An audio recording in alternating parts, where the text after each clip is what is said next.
And eventually my camera will, there we go. Fantastic. Okay, as y'all can kind of see, I have a lot of things to finish up for this next batch of products to have ready for craft fairs and whatever. So I have a couple of the button pouches that I need to sew up and finish. And then I have a bunch of lanyards that I got to add the little clip part to. So I'll start with the lanyards since there's way more of them. Of course, like I said, I was going to try not to do last time. I was going to, set everything up beforehand, but clearly I didn't do that since I'm doing this all last minute and making this all up as I go. Okay, so I have this one.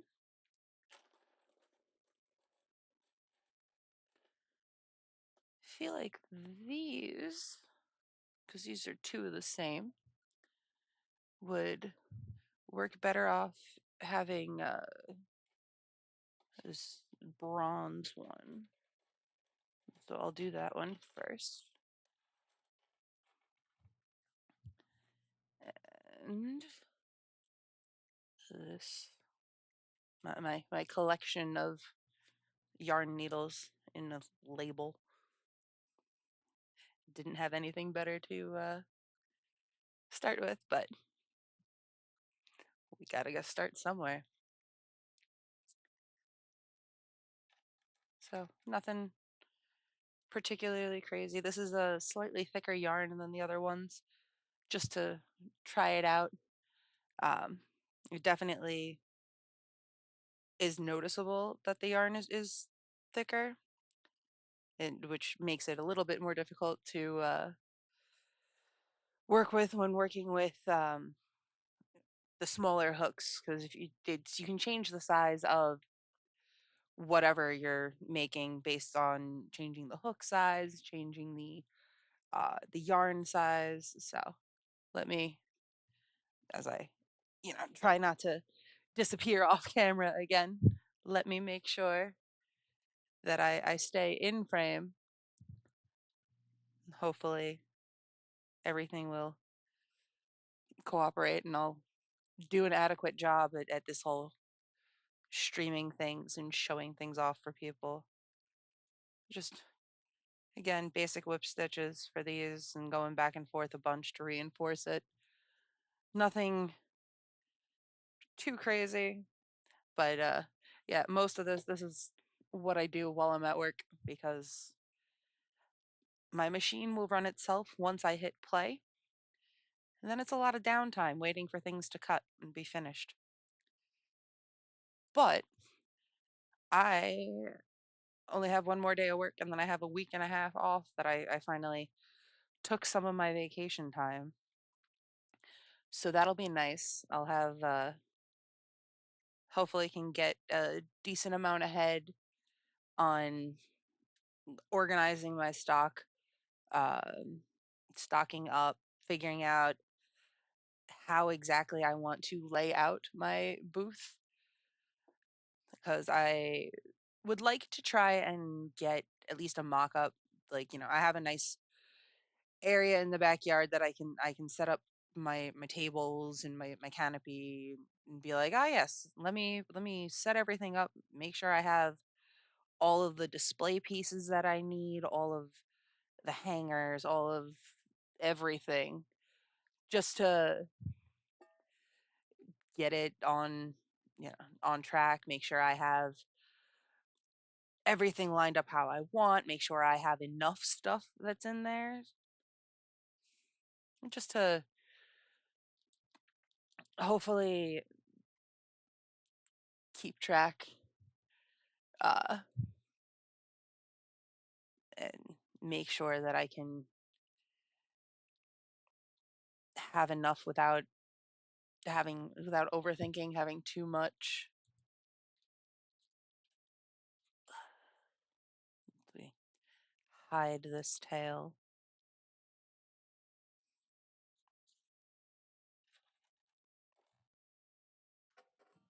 Again, I swear I said I would be prepared, and very clearly I'm not. But such is the life of the crafter. We get used to winging it. So this one's a little chunkier than some of them, but I don't know. I like the way that the colors will line up as I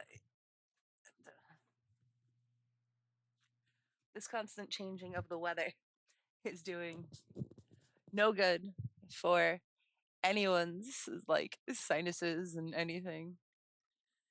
Uh, let's see.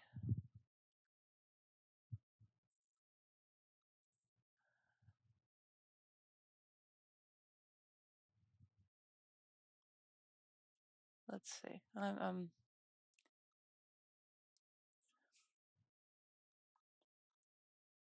hopefully getting this set up so it's not lagging too badly. I hope, maybe. I don't know. Like I always say, I kind of make this all up as I go. Gonna move this over a little bit, make it a little bit easier for me to work. So I'm not trying to reach into a corner of everything.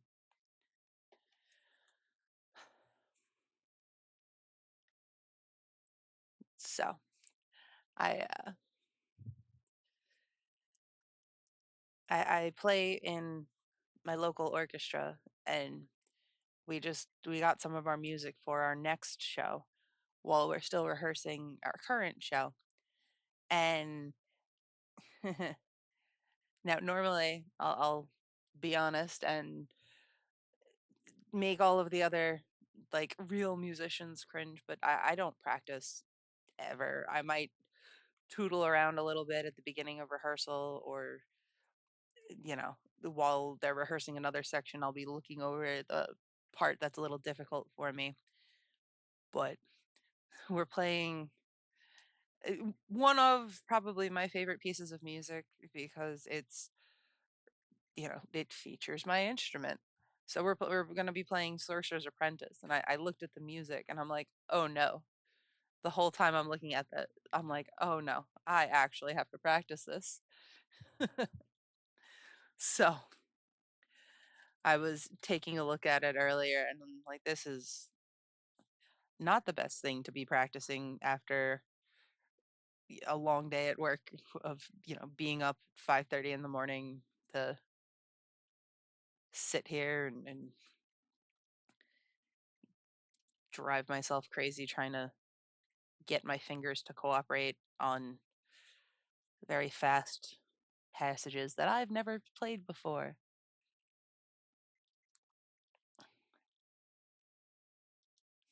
So again, just hiding these ends in here and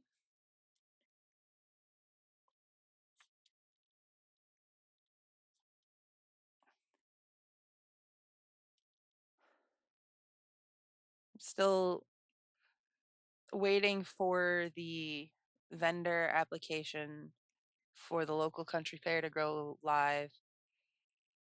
And once that goes live, I'll be able to at least put in the application. And I don't think like there's a really a possibility of being rejected. It's mostly just the formal, hey, this is what I'm gonna sell, this is what I have. Um and I just never really know. I'm always There's always that fear of rejection, and I never am good about getting over things like that.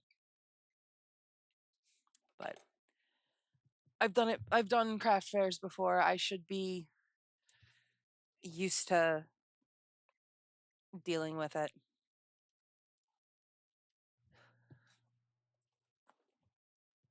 as I shift around and try not to Try not to like die, but okay. We have a plain white one.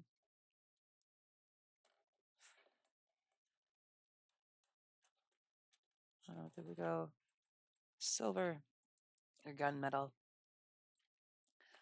think that one has to be a silver.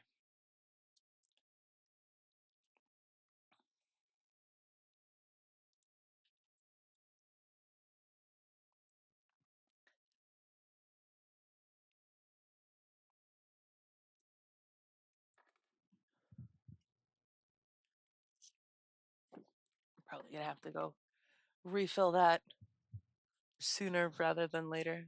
Is that sticking? No. Okay. Making sure I'm not blocking anything. But y'all don't really care about that camera.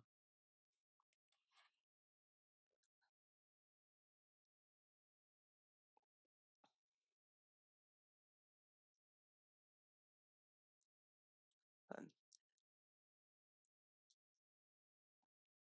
I was talking with my dad the other day about, oh, I know I'm definitely overthinking the general like stocking of everything that I want to do.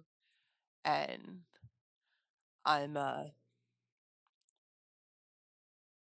I'm I'm always trying to figure out how I want this to, what do I want to bring to show off all of my skills as a crafter. But obviously I don't have a trailer that I can use. I don't have a huge amount of storage space that I have storage space. I don't have a vehicle that can transport bins. Hi, Tom. Uh, but what? How did you manage to tangle up in there? Stop that. The biggest problem of working with yarn is it likes to get caught on anything and everything. Ugh. So I just have to survive tomorrow, and then I have a week and a half off, and it's going to be glorious because I just won't have to be at work.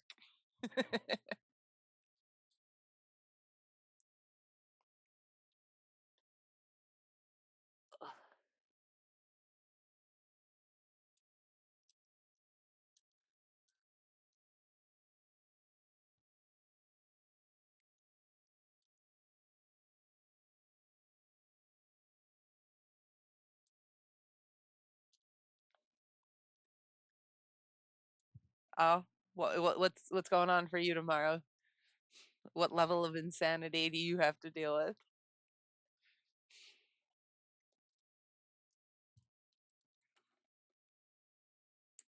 I know I get lucky. I can just hide and not have to deal with things.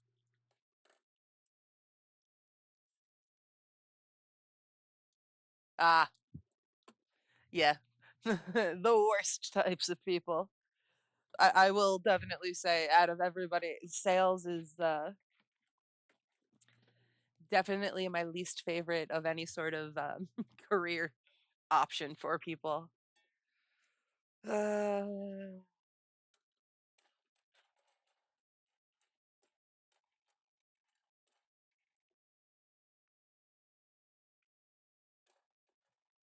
yeah. Are they trying to sell things before we finish like designing them?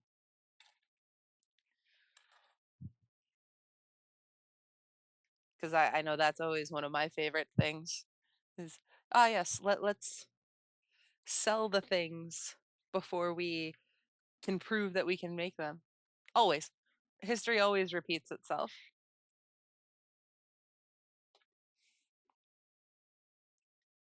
It absolutely is always the worst.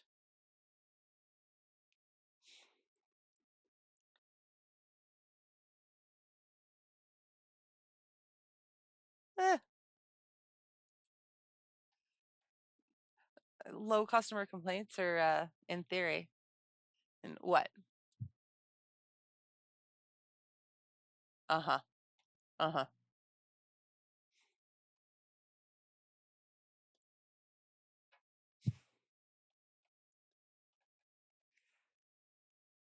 I'm still waiting to see how many times we're gonna redesign the new machine before everybody's happy with it. Like what happened with the last few. I'm like, you can't put it out as a final draft and then have, 15 revisions to it. It's not how this works.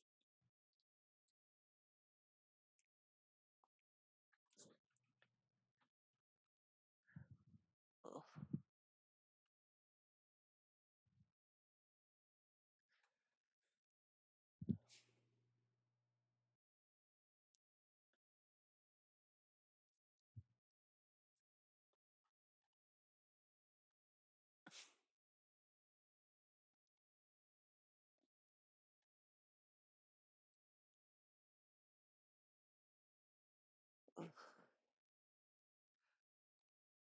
I'm like, as it is, I'm all caught up on everything for the. Yeah, yeah. He is of our shared mindset where he yes earlier he came over. It was like, okay, so what is the story that we're gonna tell everybody of why we're not running your machine when everyone's here or when you're not here? I'm like, I can just steal the power switch and lock it away, and then nobody can touch it. But everybody was like, no, no, they're all gonna panic when I'm not there. But what if there's a customer order? I listen. The customer can go play in traffic. If they were able to wait while I was finishing up all the stuff for Chris, then they can wait for everything to. They can wait a week for me to not be there. But it is what it is. Yeah, seriously, I'll drink to that. And it's the biggest problem. Like, there's no instruction for sales or even customer service to understand the manufacturing product, uh, like process at all. So they will have no clue about how things, end up running. Whereas, oh, you can do this, right? No, the machine can't handle making the part a little thicker. That's not what it's designed for.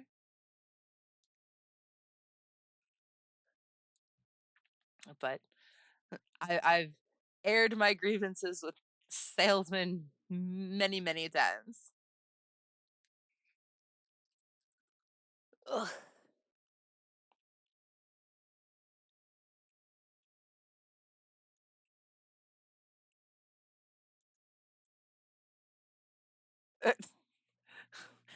What production management? Production management knows better and to not like bother the operators. It's either okay, you know what you're doing or you don't. And if you don't, figure it out.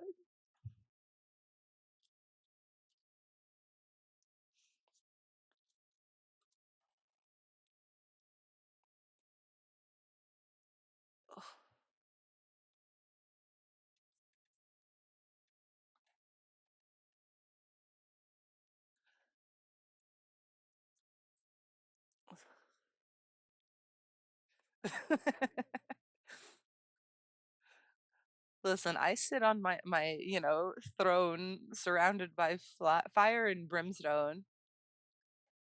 Yeah, that too.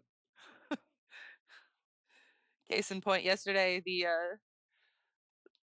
interior of my machine, the one of the covers came off. So I'm like, now I have to sit in there and crawl around and fix it. Like this is why I don't bother with, nice clothes and makeup. Who cares? I'm gonna get covered in laser dust anyways.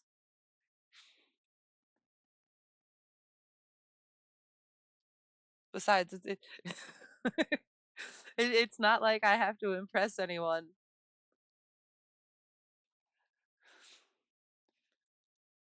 Uh, Let's see. What do you think I'm like?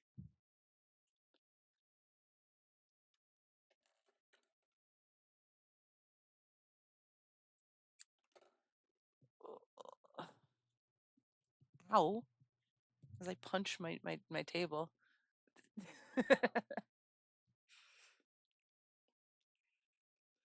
Ugh.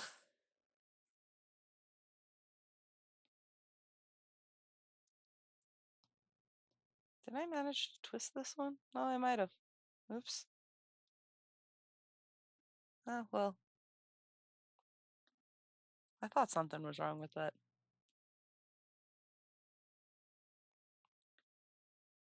There's one too many twists in this. Oops. Oh well. Don't forget all the fire, cause or it's that, or I regularly threaten to throw things at people. So,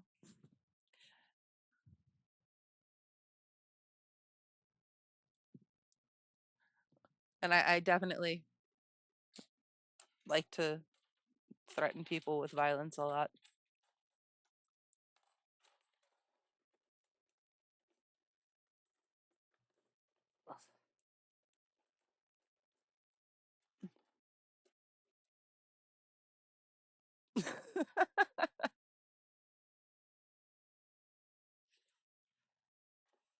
Yes,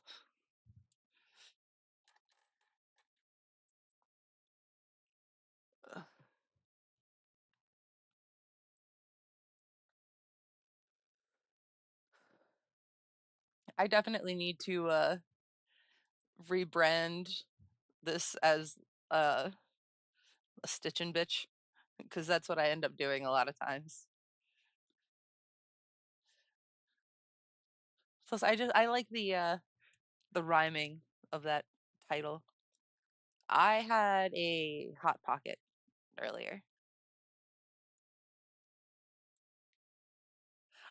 Orange is like I like the flavor orange, but they're it's so not worth it. Takes way too much effort to peel them, and then they're sticky all over the place, and I'm like, they're good, but I just can't be bothered.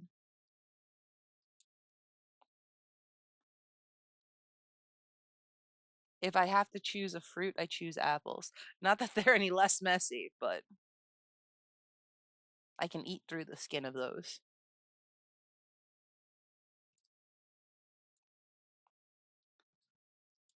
I also have some cheddar pretzels hiding behind me. But the biggest problem, again, with working with yarn is that I'm like, I have to very specifically pick what I snack on while I'm working because I can't have anything that leaves, too much grease on my hands because then that gets on the yarn. I can't leave, like cheese doodle puff like powder or white cheddar. Either that or I just need to have just eat my snacks with like chopsticks or something. Just be like, ah yes, let me quickly grab a snack and be eating it.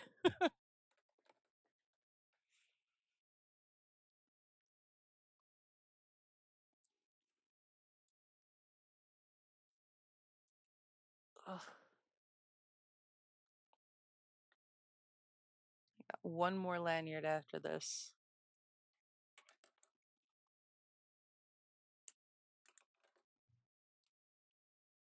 And then I get to go.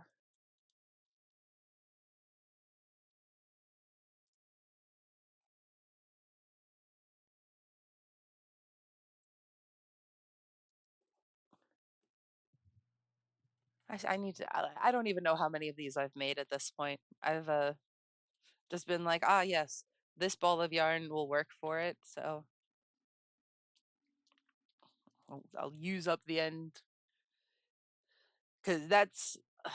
I have so many like bins out in my shed of just miscellaneous odds and ends of yarn where it's like, oh yes, this is definitely not enough for a project, but it's too much that I'm not going to just throw it out. So I try and find these small little or small-ish projects that'll just use up that last little bit, or be like, oh yes, this is very intentionally a scrap project, so it's okay if it doesn't match, or if the colors just kind of, it's, oh yes, it goes from a solid color to a multicolored yarn. Just keep things, you know this is why I don't have nothing but balls of yarn, that it's like, yes, this is great, I really like this color, but this is definitely not enough to do anything with. That's always the problem when you buy, like, whatever the pattern requires, and then you always buy like one extra just in case, because for whatever reason sometimes the yardage doesn't line up, or sometimes it just, it's like, nope, it just doesn't cooperate. So you always end up with these little odds and ends just floating around.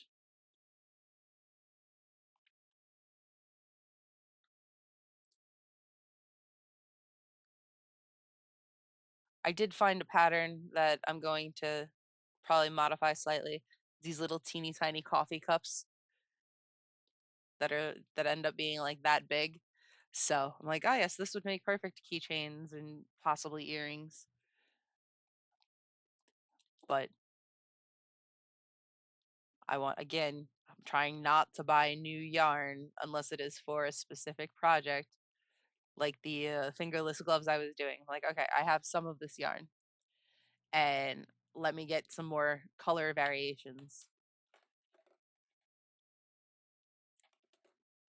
which is how I'm like, I need the color variations, which is how I end up with this obnoxious pink, because this is not a color that I would volunteer to, like, voluntarily wear and or use.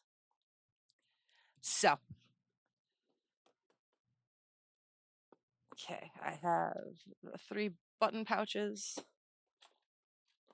handy dandy buttons. I think we'll try and go with this cream color. That also works. Maybe, yeah, we'll go with those. Now these, because the way I make them, there is no conveniently attached tail to sew, so I have to add an extra strand of yarn to sew these together. And this I have to use a different needle, because this needle doesn't fit through the buttons. And short of breaking my needle, that's also part of the reason I have so many needles. Although this one was one of the ones that I got the kit, which is either the red panda or the purple fuzzy dragon, the white and purple dragon. These are all the yarn needles. These two came from the kits from Michaels, and then all of these came from all the Woobles kits.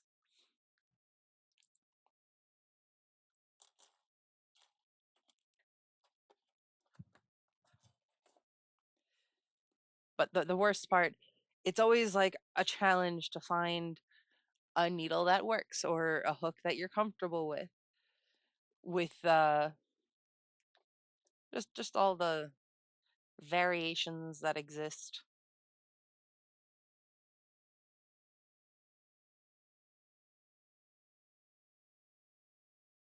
I believe that ends up being 3 inches, but handy dandy tape measure. Yes, it's purple. Just to make sure.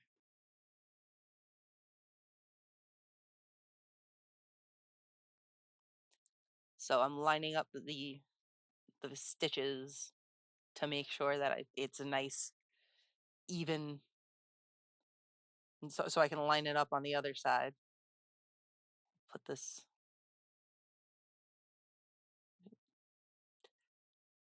do this to hide the tail of the yarn. So again, I don't have to weave it in later. And yes, we do love purple here. So now the tail's hidden and I didn't have to take my needle out of the off the yarn to hide that other end.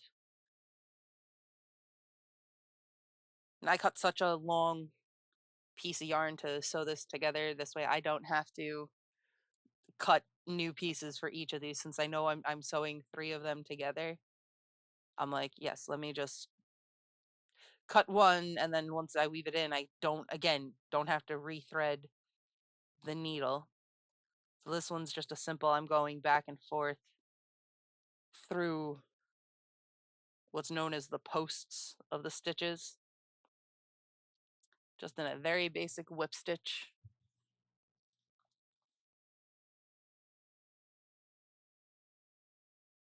Keeping the stitches even, going 1 to 1.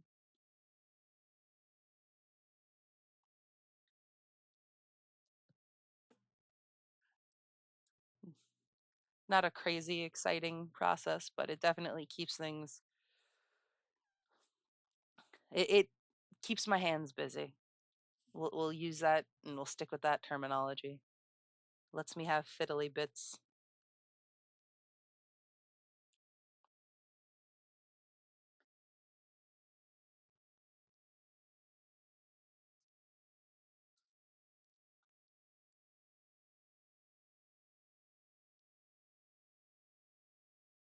Now, once I hit the end of this side, because again, it's the little pouch with the flap, I go back just to, again, secure it so it's still kind of tied, even if it's not, um, I'm not cutting and starting it new, but it never hurts to have little extra knots everywhere, just extra security and whatnot.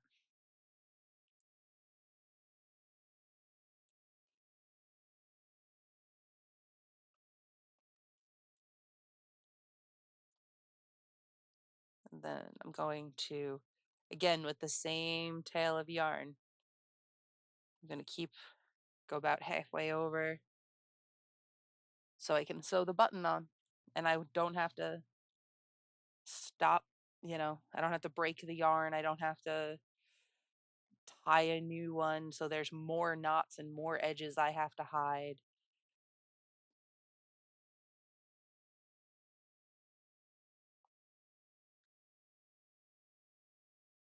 That's roughly where the button is going to be.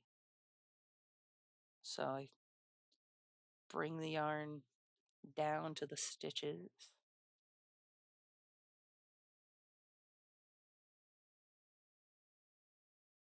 And of course, this is a part of crochet that everybody does a little bit differently. Everybody has their preferences and how they secure things, what their favorite seaming stitches are, and there's nothing wrong with any of that. It's unless there's a specific effect you're going for with how you're trying to get the part, like certain stitches or certain seaming techniques will work better if you're trying to make a box or a basket or something that's supposed to have a little structure, because then you can use the corners to create more stability. But if it's, a blanket and you're sewing together granny squares, you might not want like a ridge that certain uh, joining techniques will cause. So it'd just be easier to use a different method. It all depends on the application, like with most things. And if you don't consider the use case, you can't ever make sure that it'll work as intended. Then we guide the yarn or the needle back up. And this is one advantage to crochet fabric over knit fabric, is that you do have like the thickness of the material to hide your yarn in and around. And we'll go about there till we double check where everything lines up.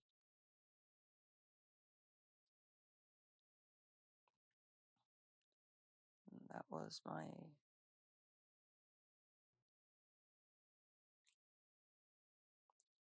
now you can measure things out, but again, I always just kind of eyeball things. Go, I think, one more over.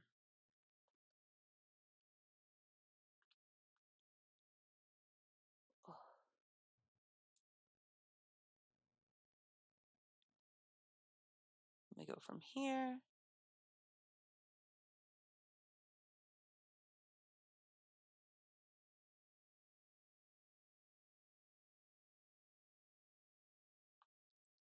Because then I have 5 stitches over there, 5 stitches over there.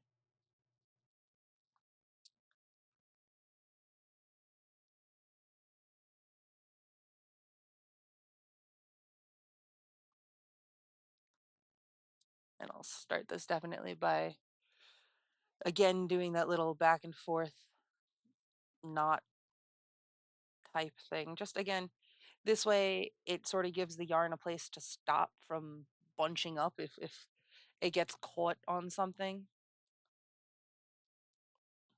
It just helps protect it a little bit.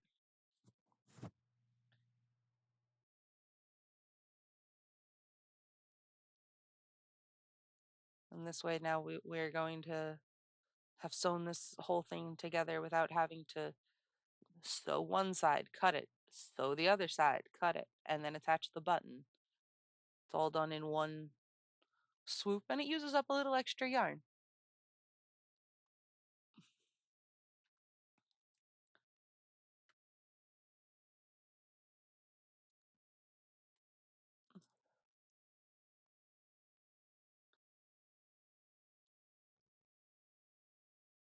And then now we're down at the bottom again. So we'll do just, again, these knots don't have to be super intricate. We're not doing like whatever stupid tie knots there are, the Windsor, whatever. I don't wear a tie, so I don't know what any of those names are. I just know that they're ridiculously pretentious.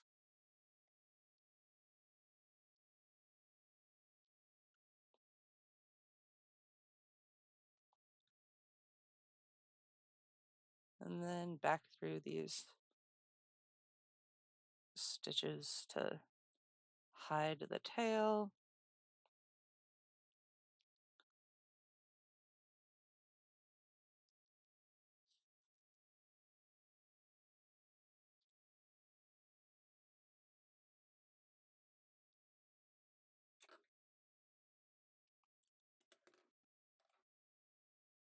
And that's one down.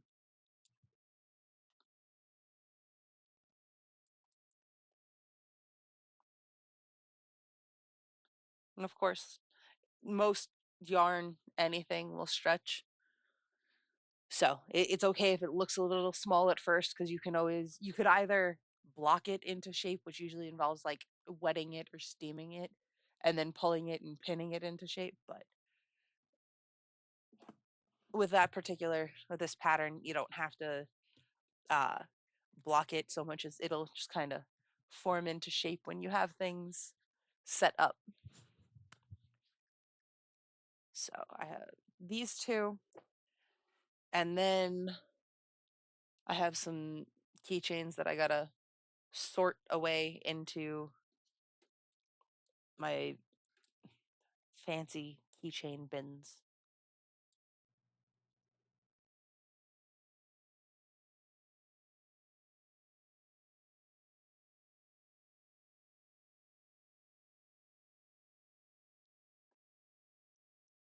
Now, again, you could always make your life easier by being like, oh, yes, here, I know this is where it needs to go. So let me hold these two together with a stitch marker. And now I don't have to try and find where that goes together later. You just come over here again. Once I figure out how it lines up, pin it together with the stitch marker to make sure, yes, this is actually where I want it to go.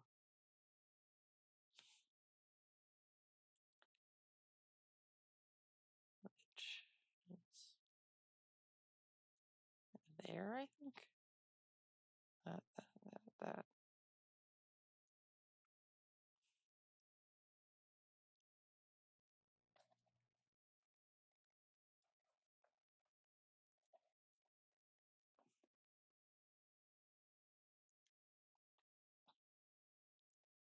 Be like, ah, yes. Now that this is held together, I don't have to count it both sides. I can just, yeah, start sewing. And again, we go here. Now, certain yarns don't like being used to sew to hold things together. If you get like these fuzzy yarns, for example, yes, as I just pull things from the ether, uh, the ends of these tend to like shred. So it's a lot easier to very gently loop this and hope it doesn't unravel. So it definitely changes how things end up going.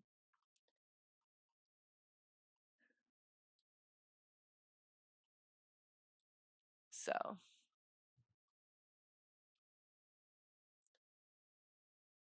am I lagging for anyone else, or is it just my view of things? Because it very well might just be my view.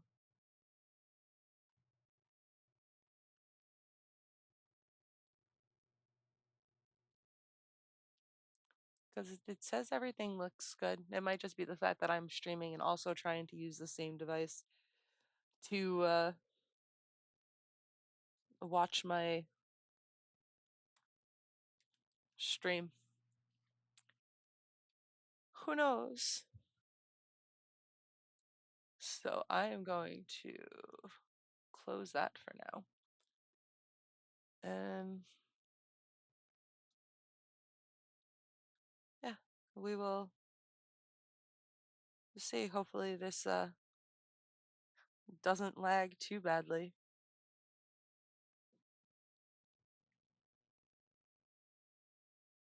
I don't know how bad if this is cooperating, but yeah, again, I'm still figuring all of this stuff out, and we'll continue with that train. So, I definitely run out of things to talk about because it definitely feels like I'm rambling to myself, but that's okay. We all knew I was insane anyways.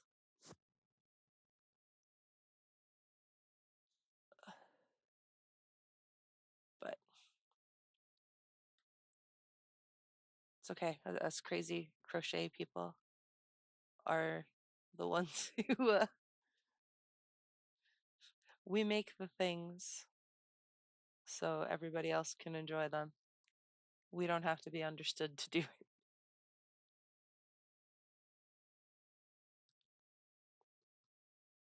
Although I am, I think, going to put on some music just to fill some of the background noise, at least for me, because all I hear is my fan going. So we're gonna bring up Spotify, get a drink of water.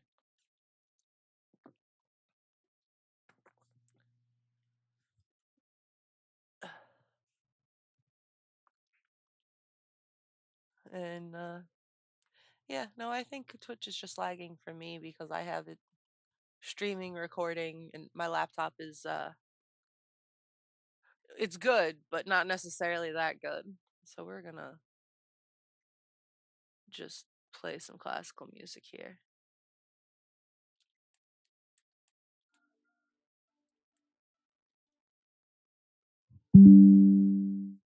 Oh, no, NVIDIA, you can't update right now. Okay.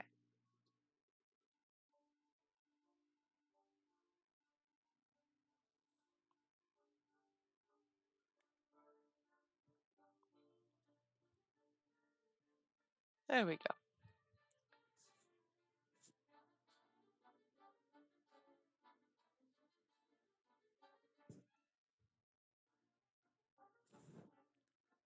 Lower that a little bit.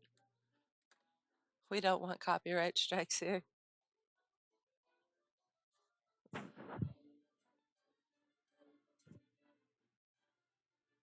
Yeah, I guess brass is always going to be loud enough as it is. That is always the problem with listening to classical music, is that it always it's like it's super powerful and great and dynamics are fantastic, but unless you're listening to them with noise canceling earbuds, you'll lose a lot of what you can hear in the background. I'm like, but my instrument is really quiet and I want to hear it. Then again, working in a factory does not really make it the best place to listen to classical music.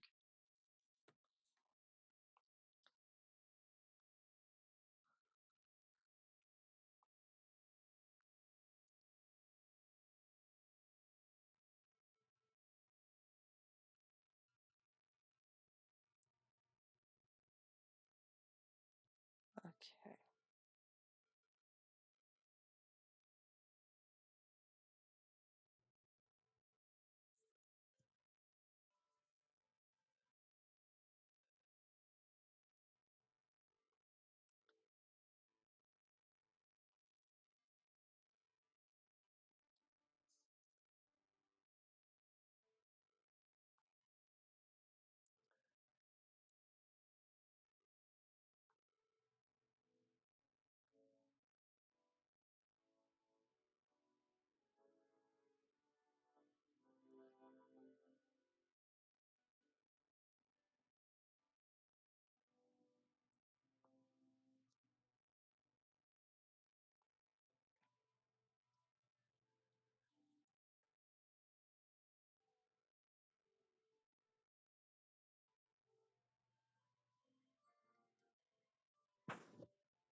Hopefully,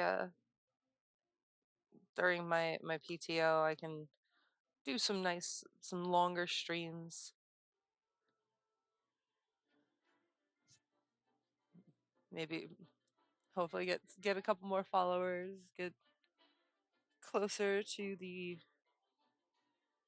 ability to accept, donations, subs, and but I won't hold my breath because that sounds like I have to advertise basically. Be like, hey, people, please follow me. Just you never have to come back and watch. Just give me the follower, hang out and chat.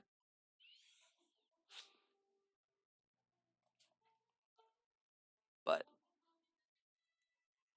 if I were to gain enough interest, I could also start doing like tutorials, or I'll mix it up and I'll uh go get some more like mini Lego kits or something, and assemble those and be like, oh yeah, we're just gonna hang out here and chat instead of sitting here and watching me work. And then I start focusing on it, and then I stop talking mid sentence.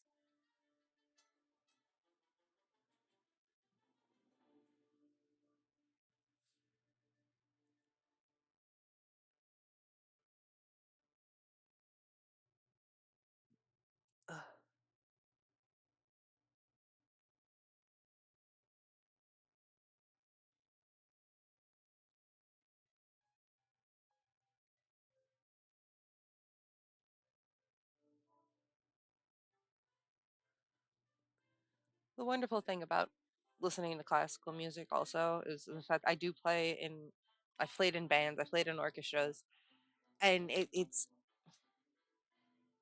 when I listen to a piece, whether it's the actual recording of when I played it, or um, it's just a recording of the piece, I still picture in my head uh, everything that happened with just with everything that went in and just everything that I can that happened during those rehearsals and just I don't know. I enjoy listening to the classical music that gives the ability where I can go back and listen it and picture all of the emotions that came with rehearsing that piece and playing that piece and everything. So it's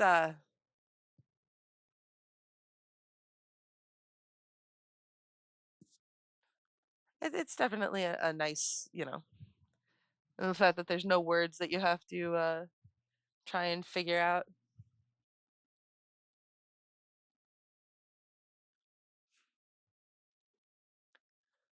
But oh, one more, and then I get to then I can show off some of the other things that I've made. This should be enough, I hope.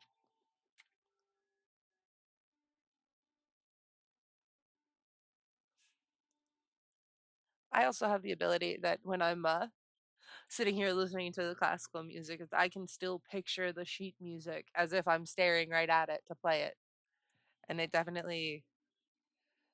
annoys my mom. That's for sure. She's like, "How can you memorize these things?" I'm like, "I don't know. I just do."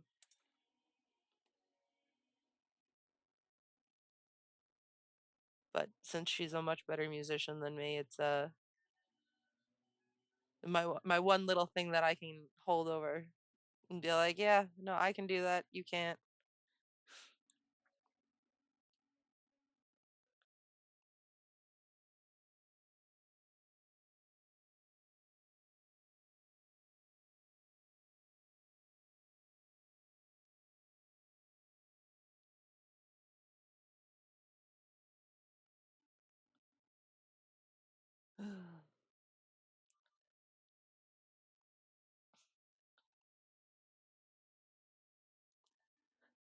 It's also for the game that I'm attempting to design and work on.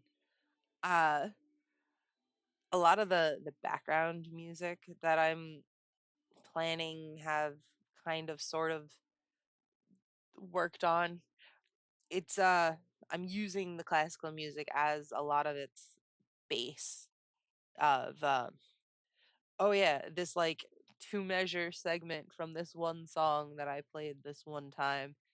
It really resonated with me, and it immediately made me picture this one scene. So I'm like, ah, yes, this will be the perfect cave music. This will be the perfect desert music. Just all sorts of, you know, classical music is so versatile like that. It's very good at telling a story without words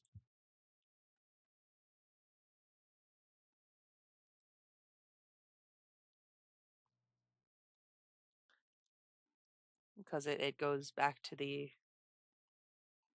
most basic emotions.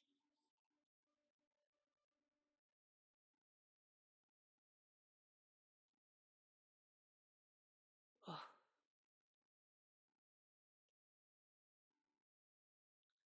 I need to next time again, probably Thursday, Friday.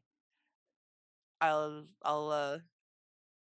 run over to Five Below and I'll get some more of these Lego little Lego kits that look like gemstones because they were pretty quick to put together and they look really cool. So maybe I'll go get some more of those. This way I can build them on stream.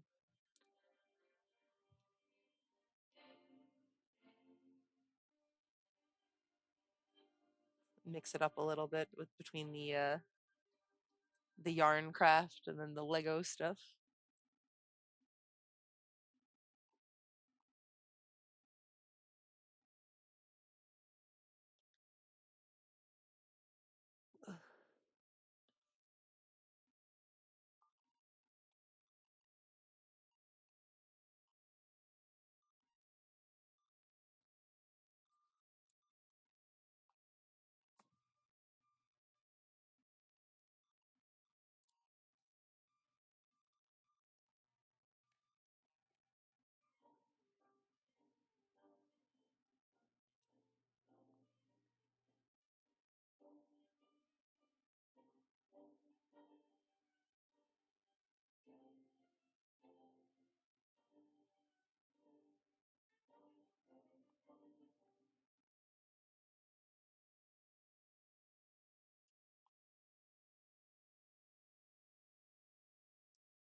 But going back to some of the craft fairs that I want to try and do like this year. I know there's one that I have done before, but I had the like smaller option where I didn't have a full booth. I had like a street corner that was out in technically Nassau County, but there's the local county fair, country fair that I used to go to all the time with mom, grandma, and my sister, and we would go there, and we'd always get the like that's always where you had that fair food, the funnel cake, and fried Oreos.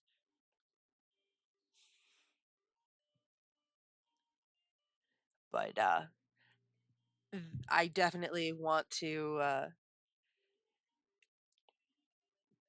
be able to actually sell things there because then it'd be like, oh yes, I grew up going to this fair as a participant, as or as a guest, and then to be able to actually be like, oh yes, it's like how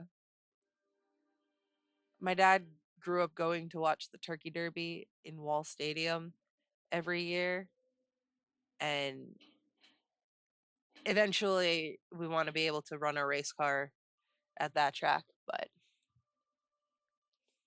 it's just that come full circle moment. Hey, look, like, are you proud of me? I was able to do all this. I'm getting melancholy as I'm rambling. I need to stop that. Ugh.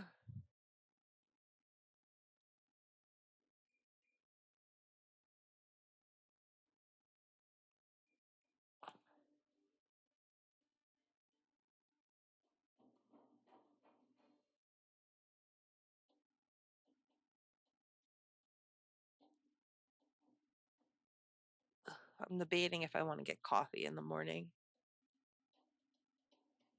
because that might help me get through my last day of work before vacation.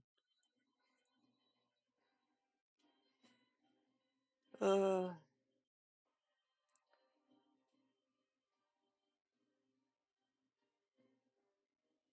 debating if I want coffee now. I might, I might take a break and go make myself some coffee.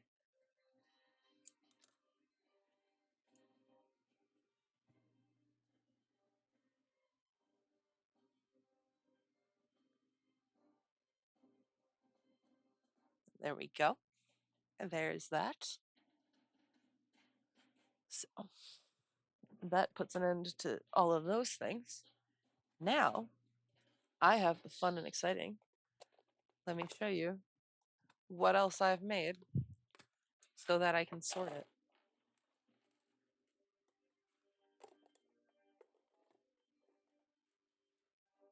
Keychains. We got the Pokeball, the Great Ball, the Ultra Ball, and the Master Ball. Oh, and the Premier Ball. Can't forget the Premier Ball.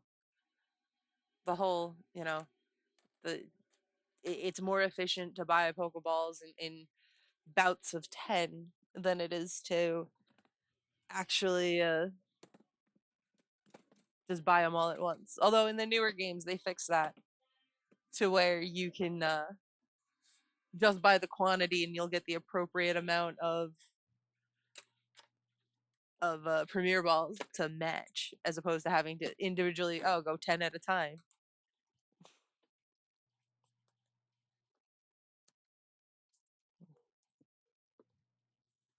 So let me sort these and count these. Premier Ball. I have 1, 2, 3, 4, 5 of those. I have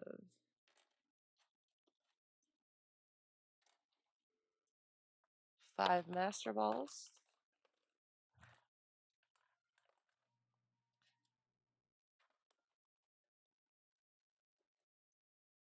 5 Ultra Balls.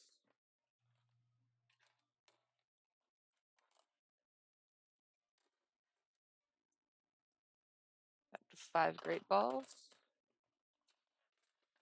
And 5 Pokeballs.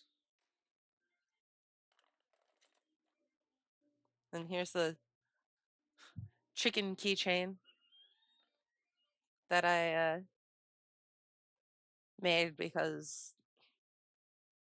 my boss's girlfriend is super obsessed with chickens.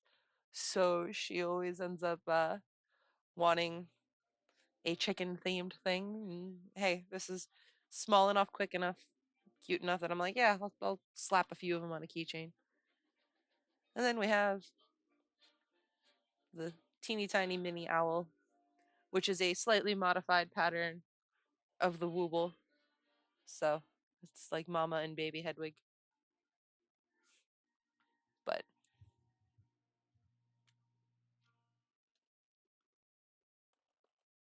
So now that's put away. Let me double check my inventory to make sure that everything lines up how it's supposed to. Make sure I am counting the correct number of things.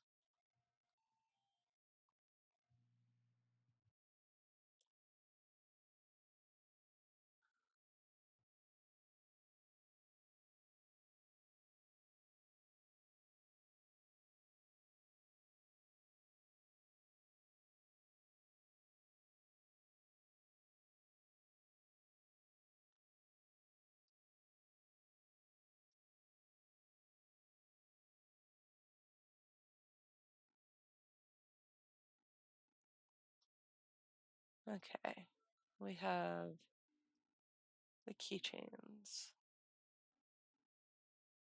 A lot of keychains.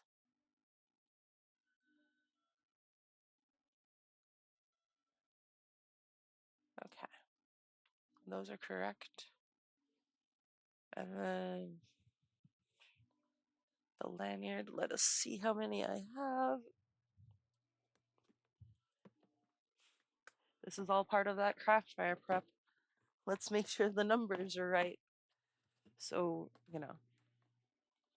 I can put it into my little point of sale and make sure I have the correct quantity, and then I can estimate, oh yeah, I can count after the fact and be like, oh hey, somebody swiped something or whatever.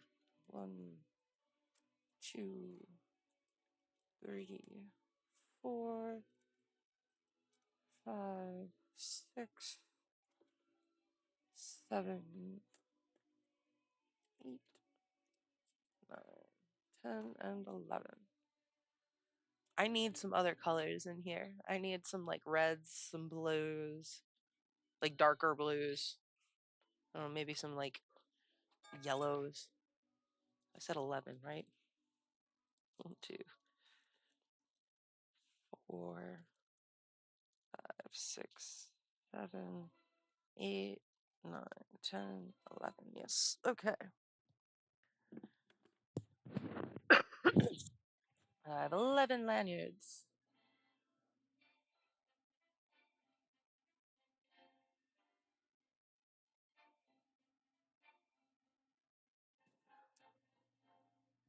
So that is up to date. And how many of these card pouches do I have? 3, 6, 8, 9, and 10.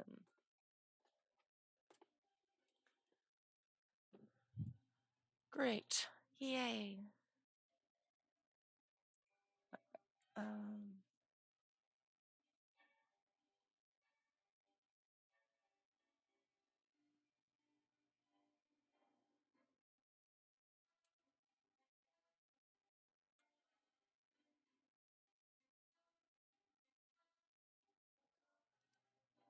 Hello. I love it when websites don't cooperate.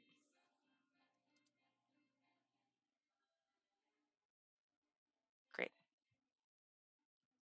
Fantastic. Okay. Woohoo.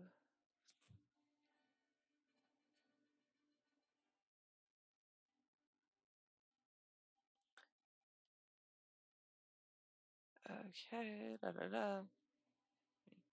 Go back to what I was doing. Great. Okay.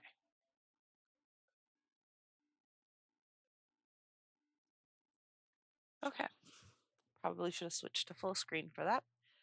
But now that I finished that batch of stuff, mm, I think I am going to take a quick break to go make myself some coffee.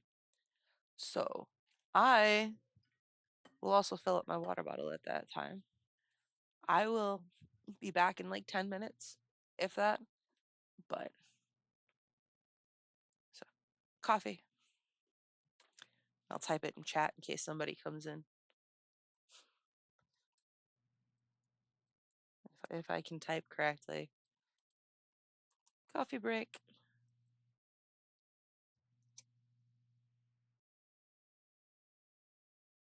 Okay. With that,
Okay, and once again, I have returned. I have my coffee.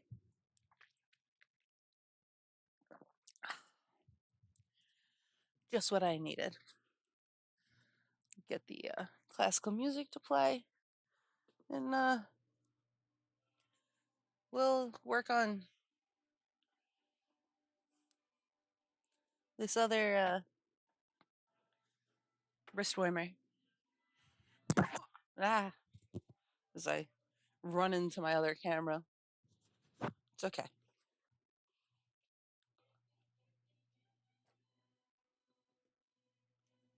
So, so get myself comfortable here.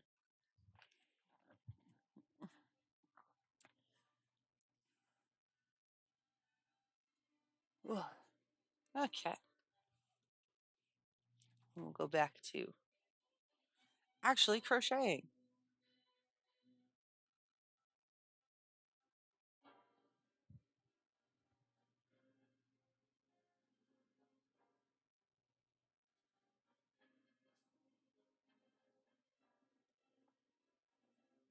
The first row of things is always annoying because that's when things can become twisted and everything.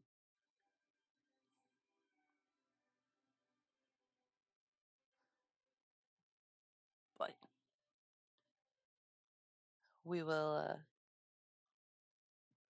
persevere.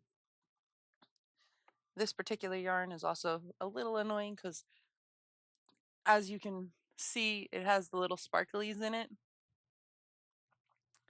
which is an extra thread that runs through with the normal acrylic yarn. So that's the sparkly bit, and that likes to break or become separate, so it sticks out like a bunch of little hairs. But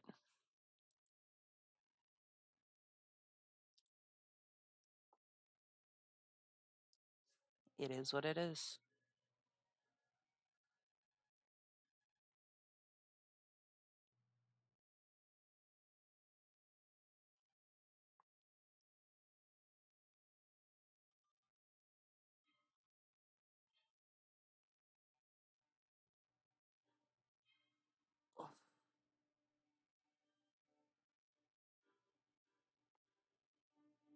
This is also a slight variation on the normal half double crochet stitch. So it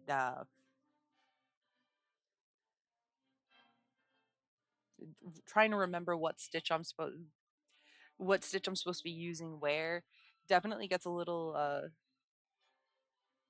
frustrating, especially when I jump through so many different patterns and I don't like always having the reference pattern in front of me. I would be like, oh yeah, let me just get to a point with a pattern that I can memorize it and maybe only need to check, oh yeah, how many times do I repeat this? It is, again, I don't want to call it an eidetic. I think that's how you say that. Uh, memory, but I have a mildly photographic memory in terms of I can read something like a couple times, once depending on what it is, and like way later in the future I can go, oh yeah, that was at this point in the page, this chapter, and this is what it said word for word. And then just to make sure I know what I'm doing, 1, 2, 3, 4, 5, 6, 7, 8, 9, 10. Great. I can count. Yay. Definitely one of those things that I'm always like, did I count this right?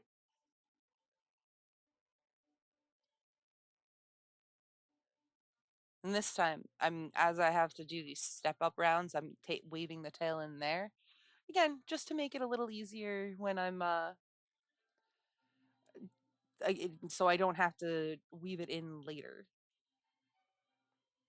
And this, so these actually use two variations. So this is the herringbone half double crochet, and then this uses the when you it does this section, you're working into like behind the stitch to get the top of the stitch to fold over to get that nice stripy texture. I'm bad at describing things sometimes. Uh at least in terms like in general terms that everybody can understand. I can explain it to an individual by relating to what that individual understands.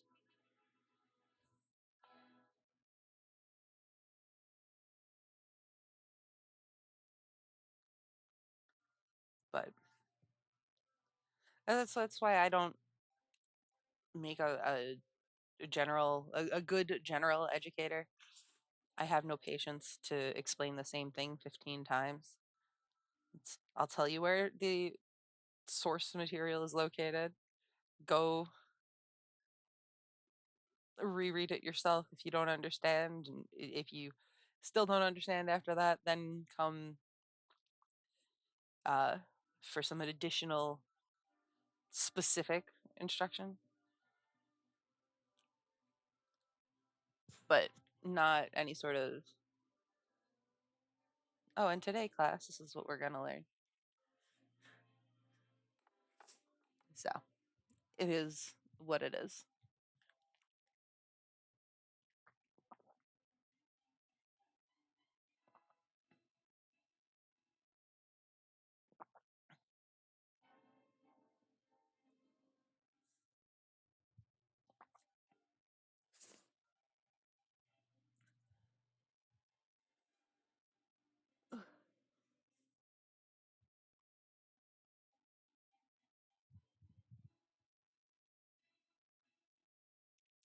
Yay. Okay. Oh, as I sit here and snap, crackle, pop.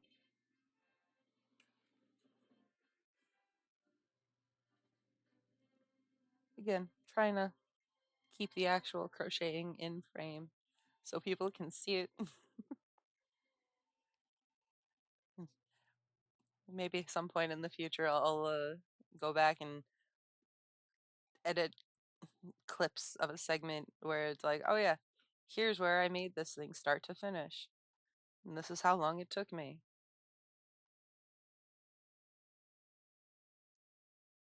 But I gotta go dig through my stockpile of yarn to double check what I have and see, oh yes, this is I can use all this stuff for these small stuffed animals, trinkets, what have you.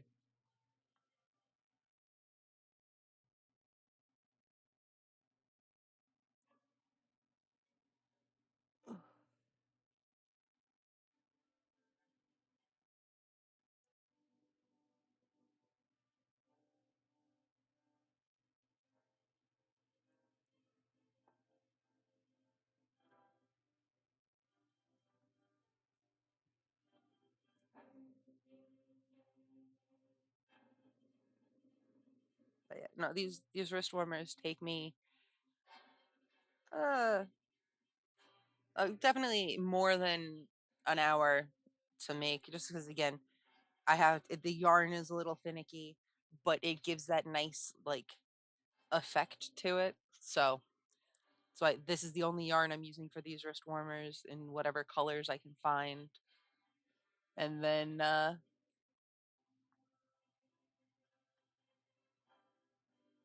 all my other yarn will be for whatever little projects. Like, oh, I need to make little dragons or something.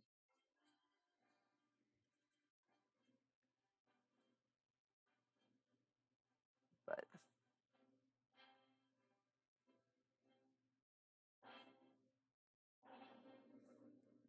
I know I also sometimes trying to translate like a special stitch just over just through text, it definitely gets a little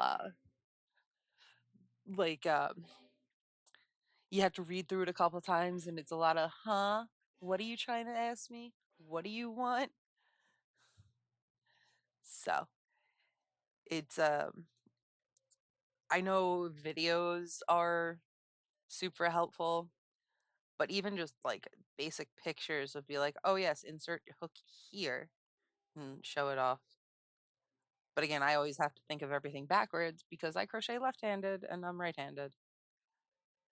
But I mean, I guess it helps because I am building up the some of the finer dexterity with in my left hand by crocheting like this, uh, which helps with playing wind instruments where you need to use all of the fingers. And bassoon doesn't care whether you're right-handed or left-handed. You have to use thumbs and pinkies on both sides, which some of them definitely do not help when you know the weather is making all of your joints feel like they're 80 years old.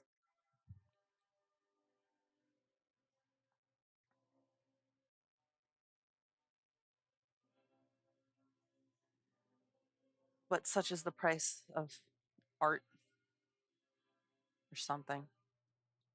I'm sure somebody said a saying at some point in time. We'll go with that phrasing.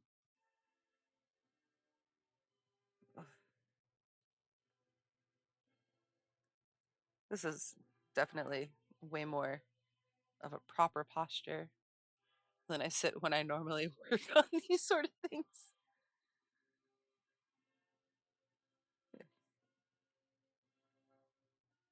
Just to demonstrate how I normally crochet when I'm just doing it. I'm not trying to show off what I'm working on. I'll come over here, and normally I'm like all the way back here, lounging in the background. You know, I have everything propped up, and I'm just sitting here working on stuff like this. And again, it's just the posture that I normally work in, so I can work faster in it, as opposed to slowing myself down so I can demonstrate things. That's always my biggest problem when I'm trying to show things off. Is I'm just like hiding all the way back here. And again, I could fix that if I rotated my camera.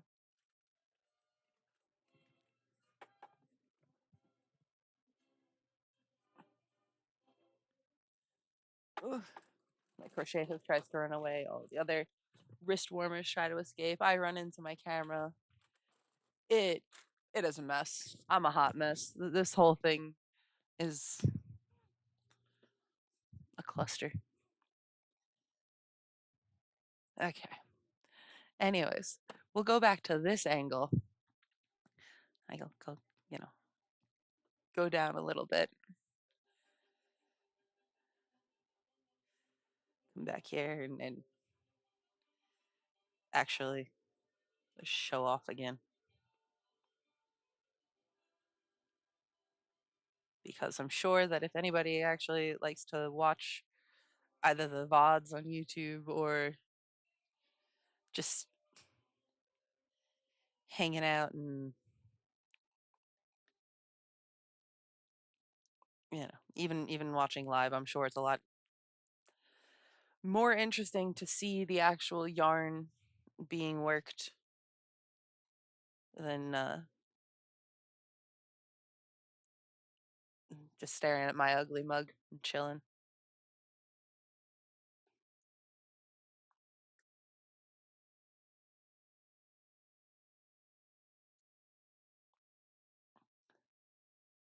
So we get to play the game of yarn chicken, trying to see if this is actually enough for the pair to this glove. Now, if it's not, I have a whole second one that's not going to be a problem. But It's definitely, you know, anybody who's ever worked with yarn and has, completed at least a project understands the game of chicken. Do I have enough? Maybe. Did I make my knots too long or my starting edge too long? How many color changes did I add? It's a constant struggle.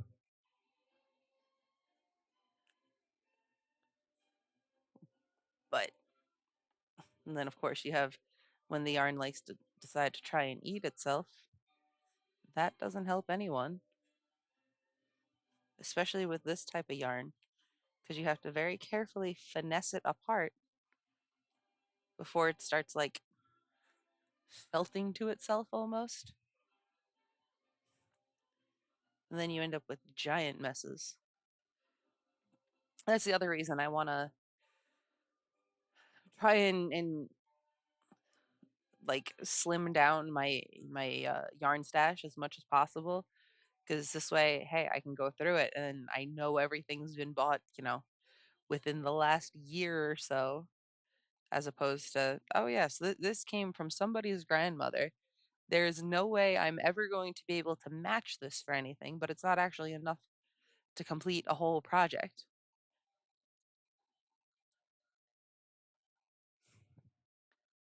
And it's not like yarn really goes bad per se, but because it is a fabric of sorts, or fibers in general, it will absorb, smells from wherever it's being stored, or just the general air quality. Plus, if it's not in like airtight containers, which my yarn is all stored in the plastic bins that are sealed. I got the most of like the fancy the ones that have the air seal, like the gasket in them, just to make sure that they stay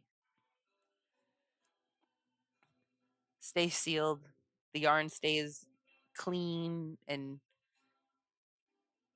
just, free from any pests, because there was one of the places I lived when I was going to college was not the nicest place and had a rodent problem, and mice love to get into anything and everything they're not supposed to. So it was a frustrating thing, but when I was able to get, at the very least, when I was able to, um, when I bought the yarn, I would make sure I bought only what I was doing for the projects that I was currently working on and go from there. I think I have a row or two after this before I switch to the other version of the pattern.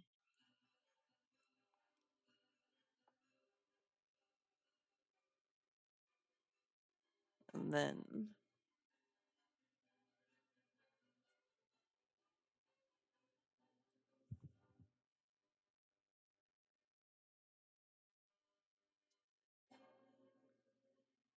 we'll go from there.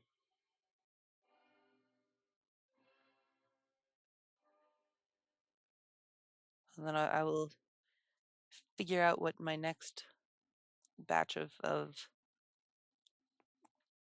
things are. Maybe I'll do a just chatting stream and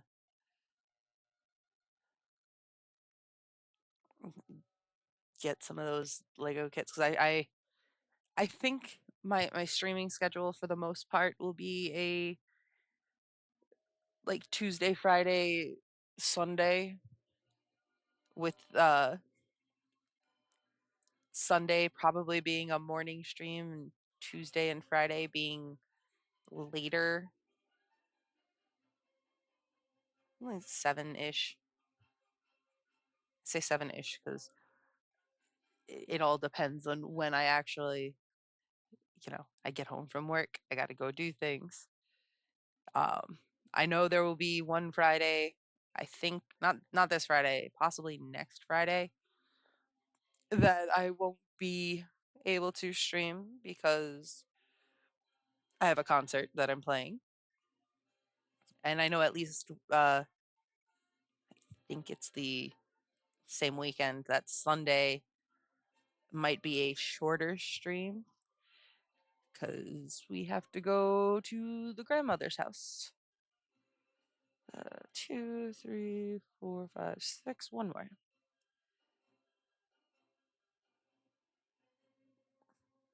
Now, this version of the half double crochet, the herringbone, I don't actually know what the proper title is. It is a little harder to count the rows where, like, to go back and count which row you're on. Uh, unless you've sat there and stared at how the yarn loops around itself. But it is what it is.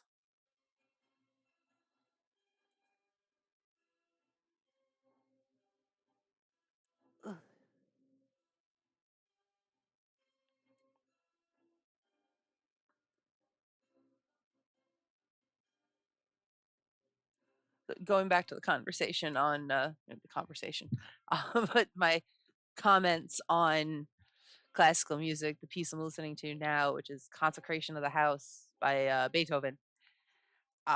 We played it somewhat recently.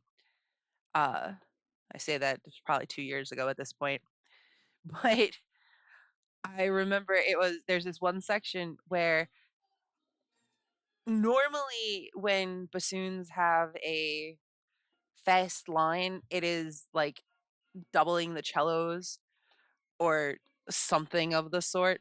But this was no, no, no. The cellos didn't have this part. This was only the bassoons, and it was fast and a whole lot of notes. And after the first rehearsal of looking at it and being like, "Yeah, this is a little difficult," I made sure I could play that,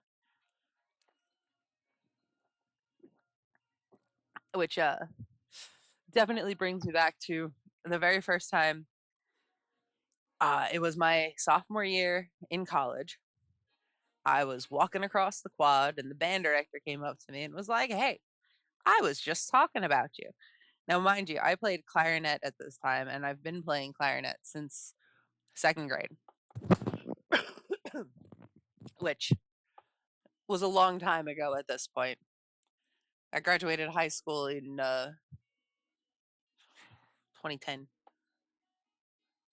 So I've been out of high school for 15 years. God, I feel old. Um, but uh, so I came in, I had played clarinet for not even the first full concert because we needed some of the lower woodwinds. And so they were like, "Oh, want to play bass clarinet too?" Sure. So halfway through the concert, I would, you know, put my instrument down and walk across the stage to the other side to grab the other instrument that I was playing. Then after that, summer, day before classes start, my sophomore year, the band director caught me walking across the quad and was like, "Hey, I was just talking about you." I'm like, "Okay, great. Want to play bassoon?" Sure. Now, normally that's not a question you just ask most people, but my mom plays bassoon also. So I've had exposure to the instrument. Granted, I never learned how to read bass clef fluently, if that's what you want to call it. Um, but I was like, I can figure it out.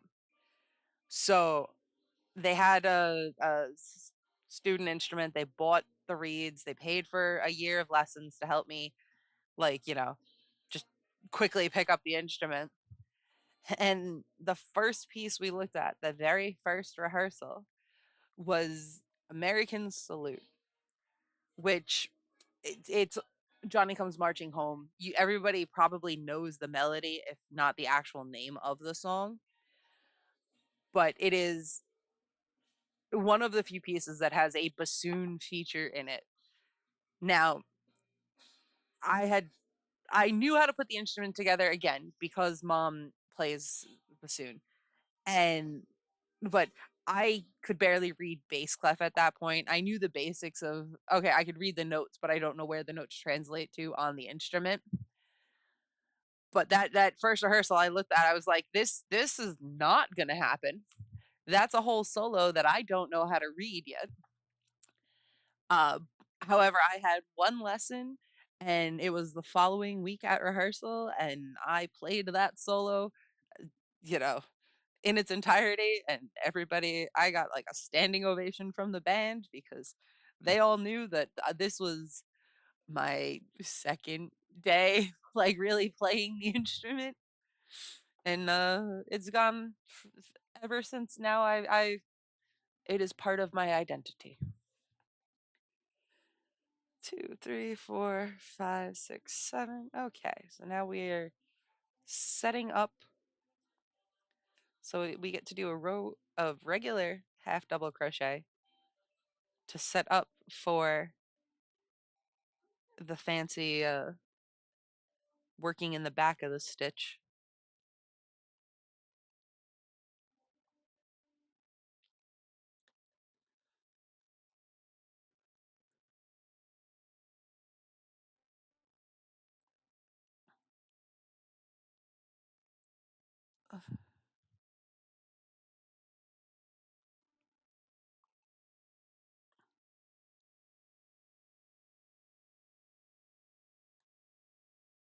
And yeah,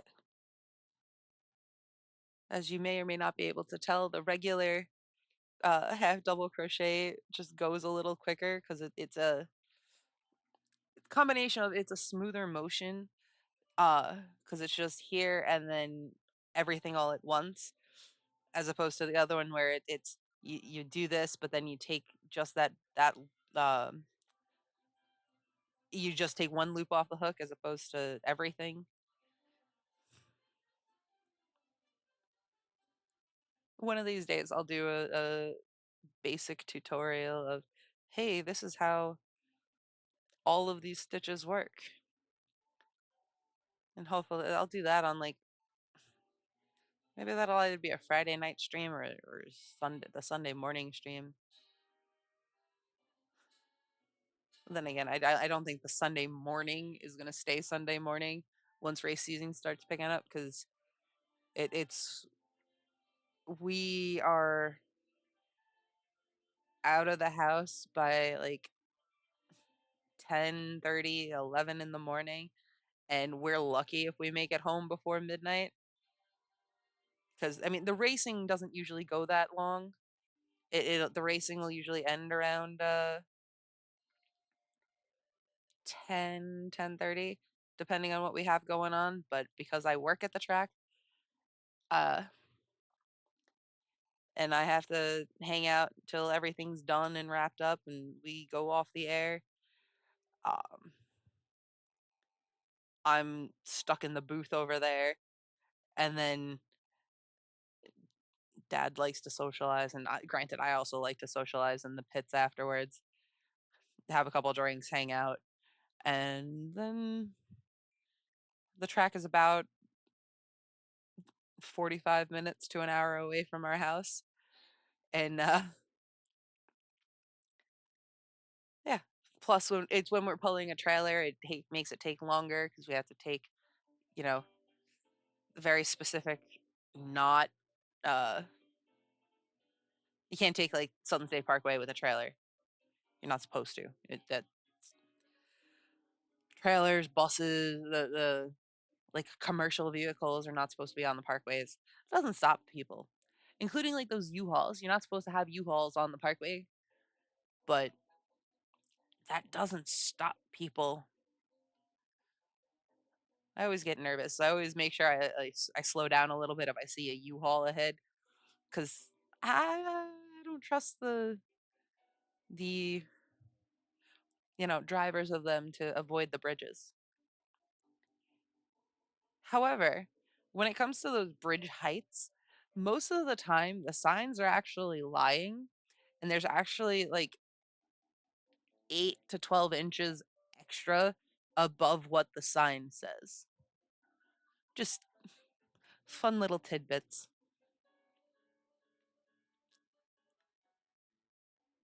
And I have all of these stupid little useless the font of useless information. Uh, like I surprised my mom, who again is a more professional and musician than I am, but so everybody knows Beethoven's Fifth, which is the bum bum bum bum bum bum bum bum bum bum bum bum bum bum bum bum bum bum bum. Anyways, everybody knows that piece, but there's a two measure little like phrase that the bassoon has. And the reason that the bassoon has it is it's echoing what the French horns did earlier in the piece. But the bassoons have it because back in the day, the French horns would have to like change their slides uh or something in order to play in a different key. So they wouldn't have time to make that switch and play those notes at the right time. So they gave it to the bassoons so the horns had time to adjust their instruments. Um, and then we're playing the Fantasia version of Beethoven's Fifth, just the first movement, for our next concert, along with the Sorcerer's Apprentice that I was talking about way earlier. Um, and in that version, there's a bunch of cuts to make it so it's hey, here's not the full piece, but here's a sampling of the music that everybody should know. And the horns play that lick with the bassoons. And I'm annoyed about it. It's like, stop. That is one of the bassoon's few moments to shine in this piece. Stop stealing my licks.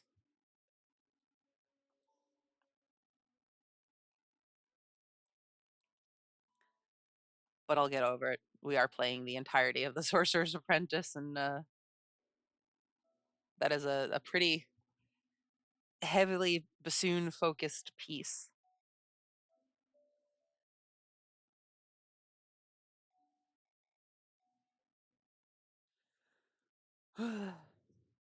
Not that a lot of people actually know what the bassoon is, but it's definitely it's one of those, it fits the unique way my family likes to do things.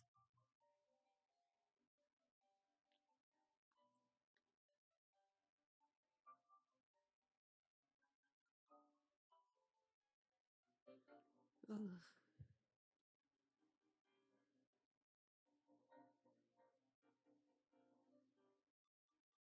Another benefit of listening to classical music while working is that if you're listening to like a very upbeat, fast paced piece, or even like a march or something, which is an upbeat, fast pace, but like not a march. It again, at least for me, it'll almost like energize me to the point of ah yes, I have to keep pushing the tempo, keep pushing the pace, which is great up until the point where I screw things up.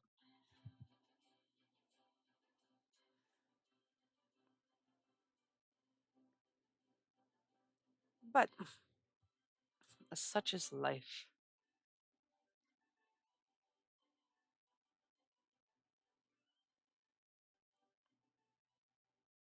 Yeah, I'm definitely not going to have enough left of this ball of yarn to finish this whole glove, which I didn't expect that I would, considering the I ran into the same situation with these, which it's the same yarn, just a teal as opposed to pink. But I didn't have a second ball of this, so I have like a glove and a half sitting in my Misfits bag at the moment until I get a chance to find more of the teal yarn. I just need one more skein to wrap up like that set of gloves. Because again, I'm trying not to buy too much new yarn until I know, oh yes, these were really popular, and then I definitely can get more of them. So it's a toss up between wanting to constantly buy out the yarn stores and you know, not having the funding to do so, while also trying to figure out, hey, I can sit here, I can go and, buy all this stuff, but if I don't do anything with it, there's never going to be a return on the investment, to use fancy finance terms. Not that I'm fancy finance whatsoever. Oof.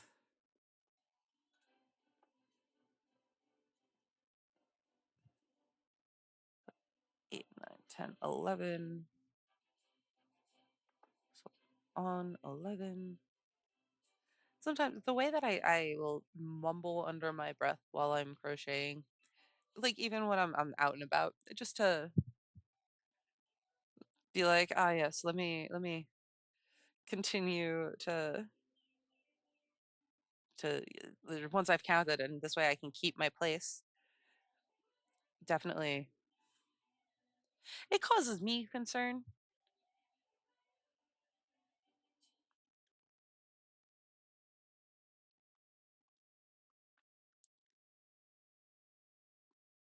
but it is what it is. What I might also do next week when I am off of work is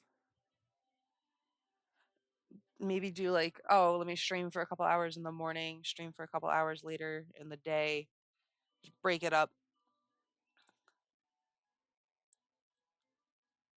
because this way I also can like be like, yes, this is forcing myself to prep everything,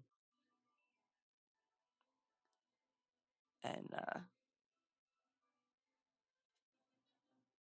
if there's a nice day, maybe I will stream uh, while I'm setting up the my mock craft fair booth, so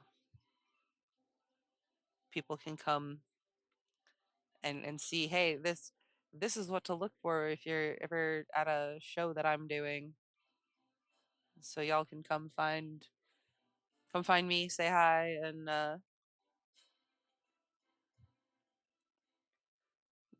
browse my merchandise, browse my wares, whatever we want to call it.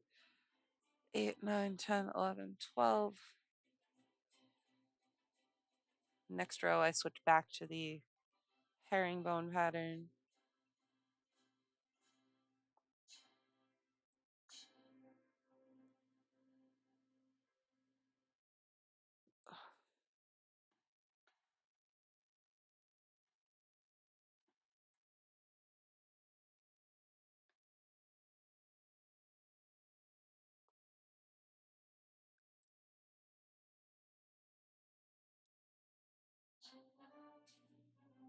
Oh,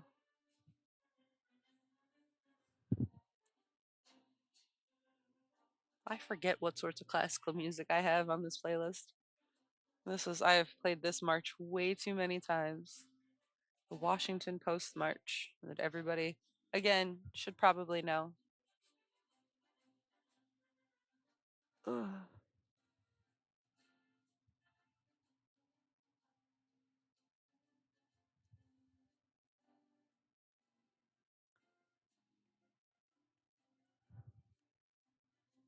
Coffee, coffee, coffee.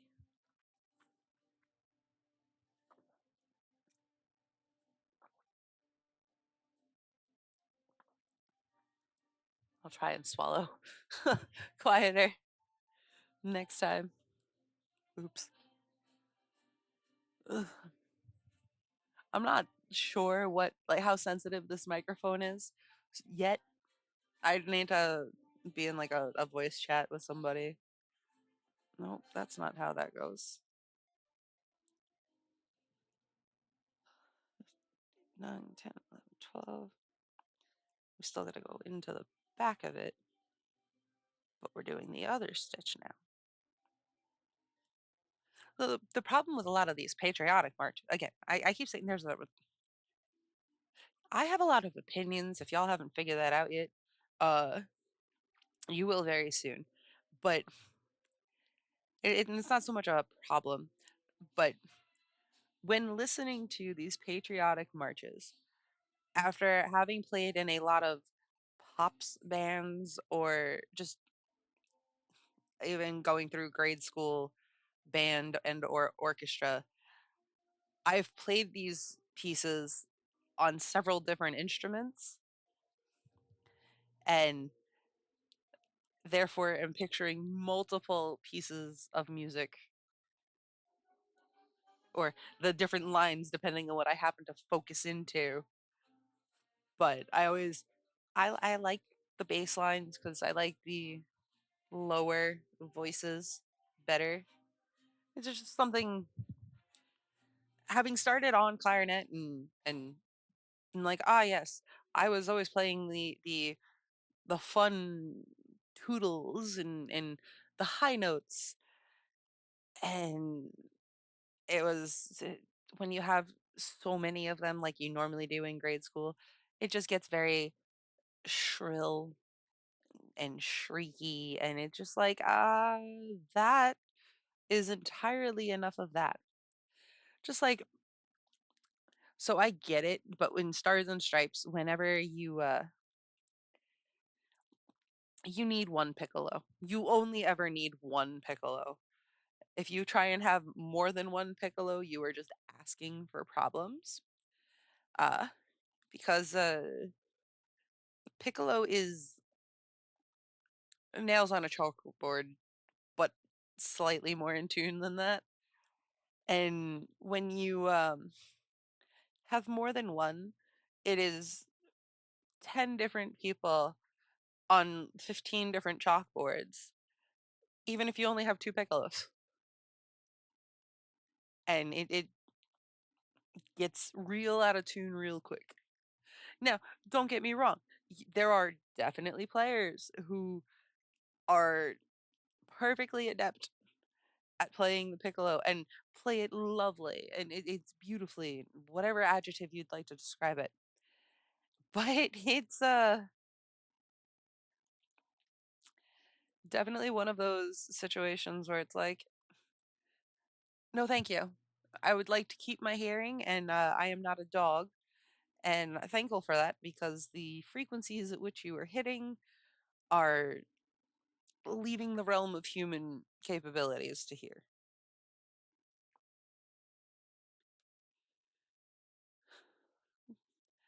But when you have those groups that it's like, oh yes, if you can get notes out on piccolo, play that piccolo solo in Stars and Stripes and everybody all at once, and it's like, no, there's absolutely no reason for that. Ugh. But what do I know? I'm just a bassoon as I make noise with my coffee again.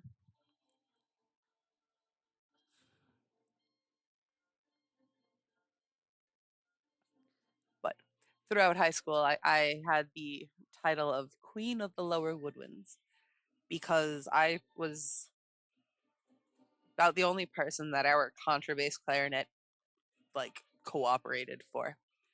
So as we were graduating, the one of the band directors would take pictures of the seniors with their instruments.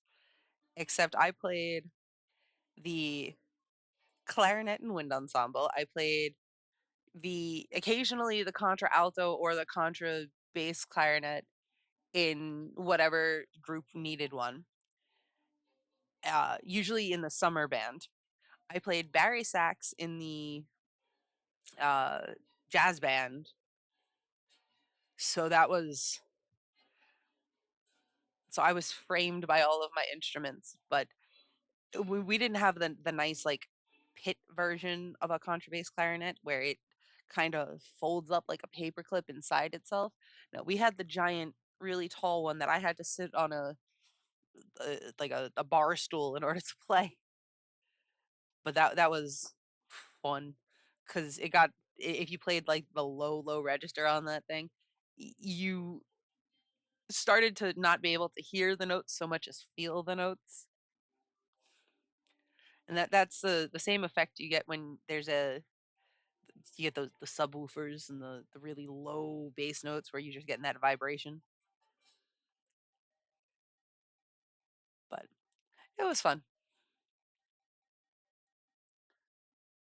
And then the band program actually commissioned a piece from a composer, and they put in a contralto part specifically so I was able to play the contralto. So I got anybody who plays that piece, I for the life of me cannot remember what oh, Passages.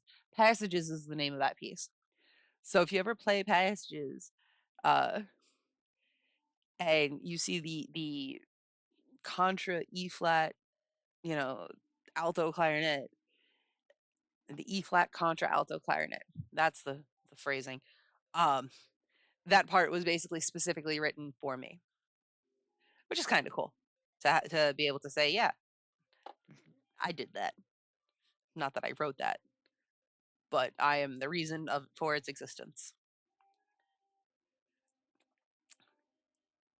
And then going along, which actually was probably the precursor to my picking up the bassoon as my current main instrument, was back in ninth grade.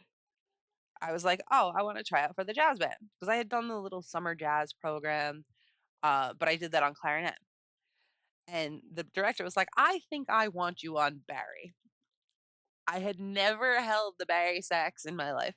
Now, again, we had one because we acquired a Barry sax somewhere in my family somehow.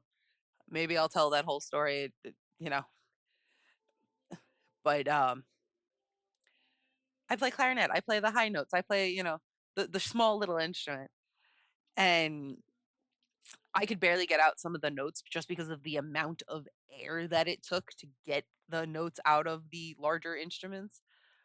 But no, I got into the jazz band, and we we played it, and actually in that year we played a I want to say Miles Davis piece, Boplicity, that had a Barry sax solo. I'm like, sure, I'll make this up.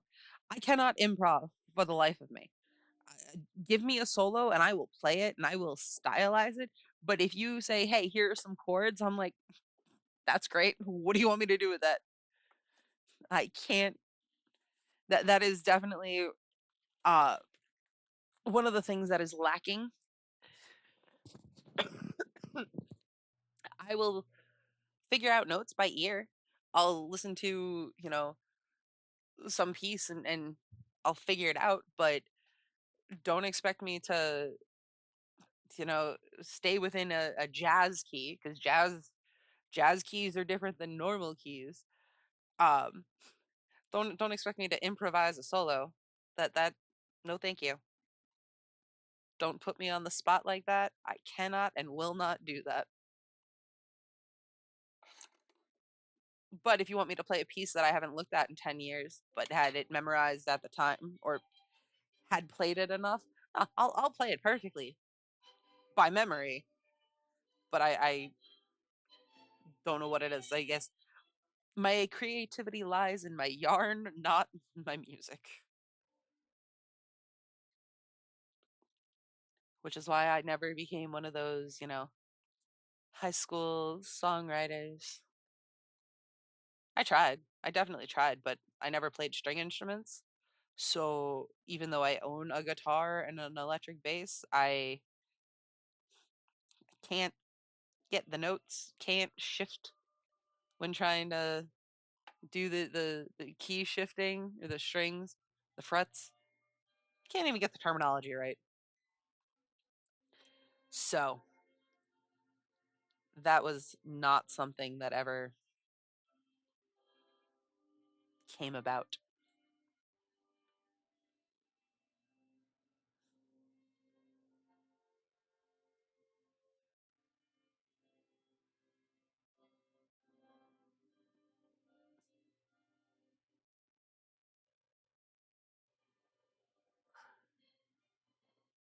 This is 13, 14, 15. This is now 16, right? This is the problem. I count. I'm like, okay, I'm not switching the pattern yet. And then I immediately forget what number I just counted.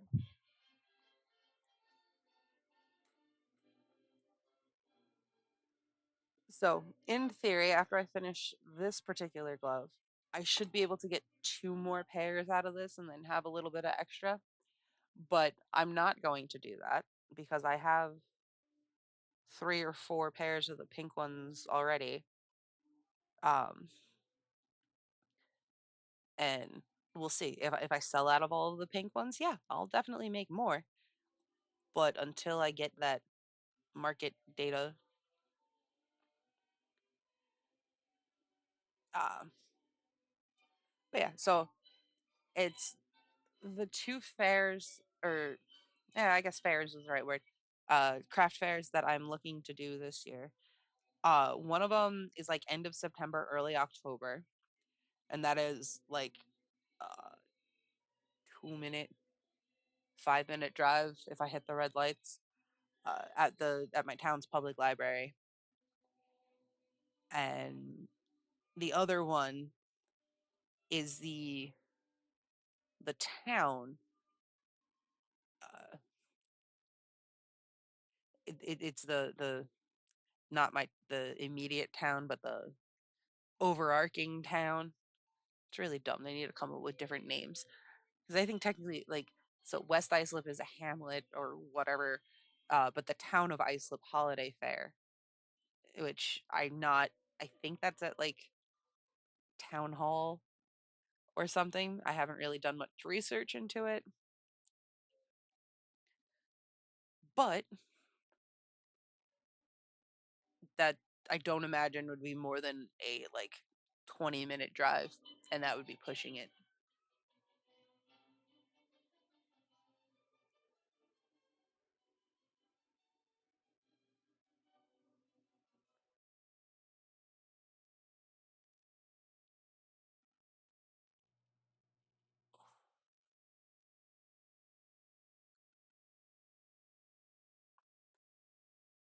I'm not, I always hate when I have like the multicolored yarn and the pattern doesn't line up perfectly, but unfortunately that's what happens with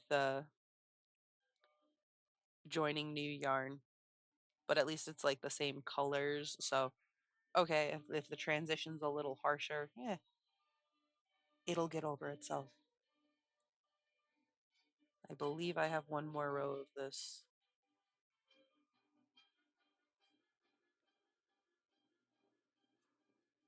That was 13, 14, 15, 16. I need, this is row 17.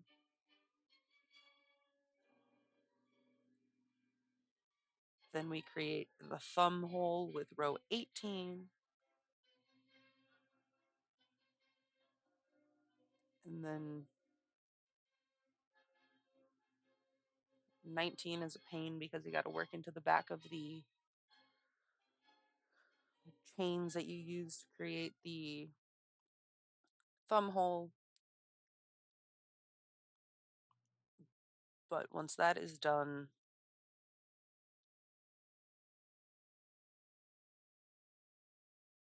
it's just we're doing this pattern again, which makes it go a little bit quicker. And again, this particular stitch, this herringbone half double crochet, would probably be easier with a different yarn because this yarn is very loosely spun to give it the, I don't even know what effect that's called, but to give it more of like a hand spun look. It also makes it very easy to accidentally go through the yarn instead of around the yarn with the hook.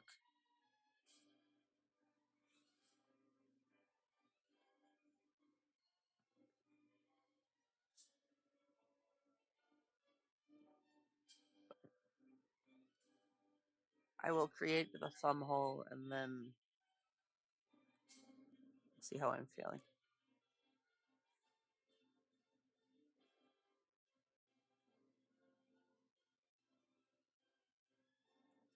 because again, being up super early in the morning, I, for whatever reason, have a hard time winding down at the end of the day. So I'll be wide awake. I'll be, then I'll crash. I'll be super tired, but then the second I go to lay down, I'm wide awake again. The 4 to 5 hours of sleep I get a night probably doesn't help that, but 13, 14, 15, 16, 17. Okay. 18.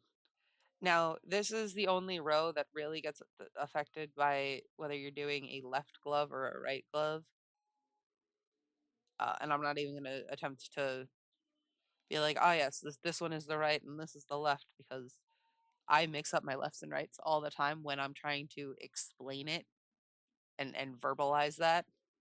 So, because this one I did go with the thumb hole at the beginning, this one that I'm currently working on, the thumb hole will be at the end of the row.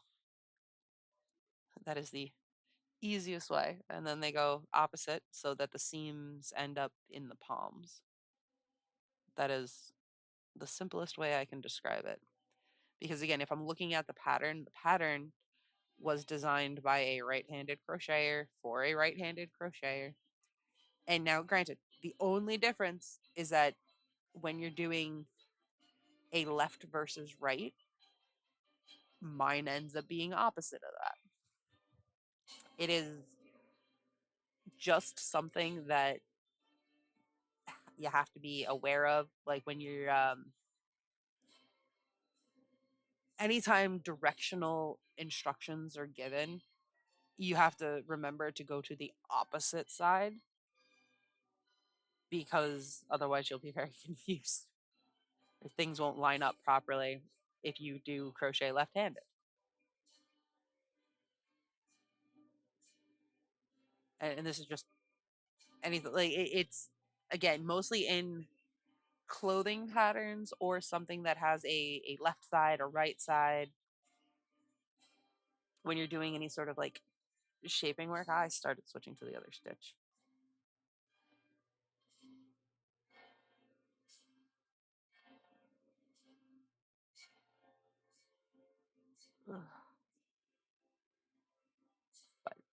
But it's just one of the perils of being different.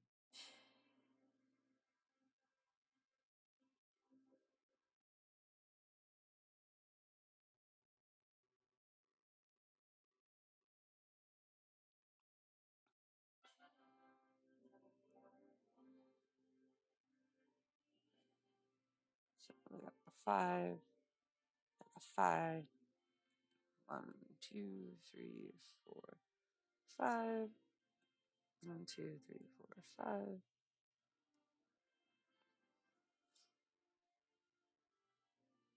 And here we have the thumb hole now, and finishing out the row. As I try not to choke on air.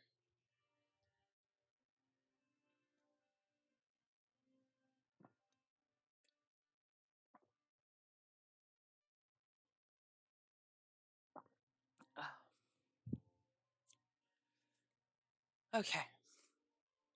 Now that the coughing fit has been avoided,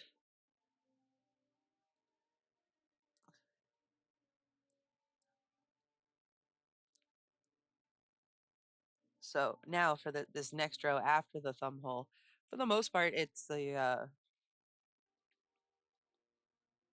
same as when we were doing it earlier. The only difference comes when we get to those chains that create that thumb hole.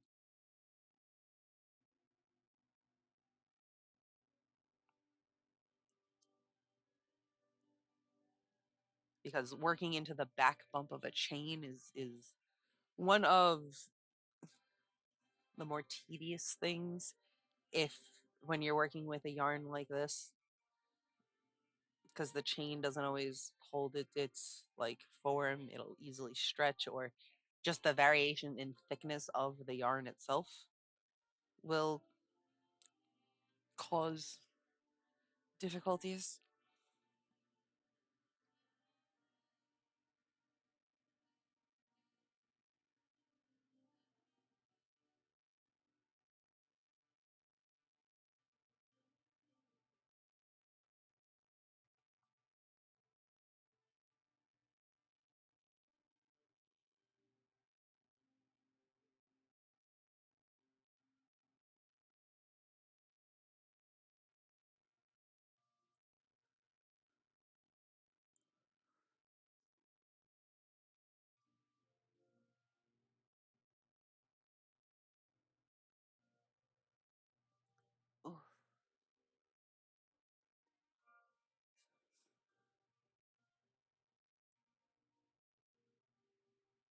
So here, we're at the chain now.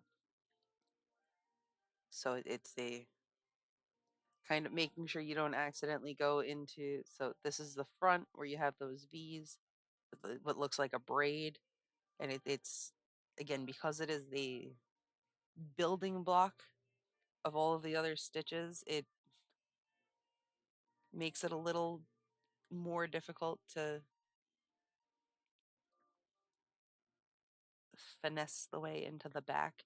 And now normally like you wouldn't even have to do this, but because I'm going in the flow and wanting to get that little extra, get to continue that look with the V's being exposed, taking that little extra time to get it get into that. So like here you see it's starting to become twisted because putting the a large hook through a small loop tends to distort the other loops further down the line.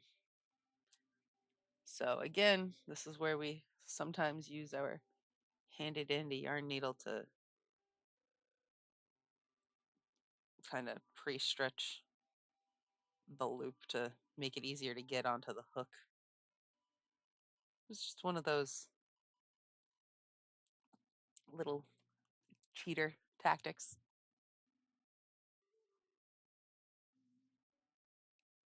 Just to get to it. And then now we're back to the normal stitches. But again, this coming from a chain to the normal stitch, things stretch slightly awkwardly just to, it just makes it a little, again, it's figuring out where the tension is applied in these overly complicated series of knots.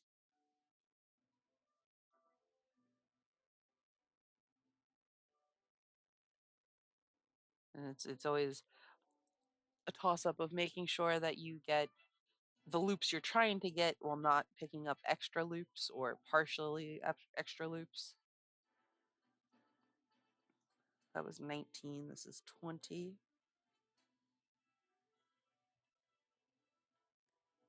And again, we're back to now just the basic work in that back loop.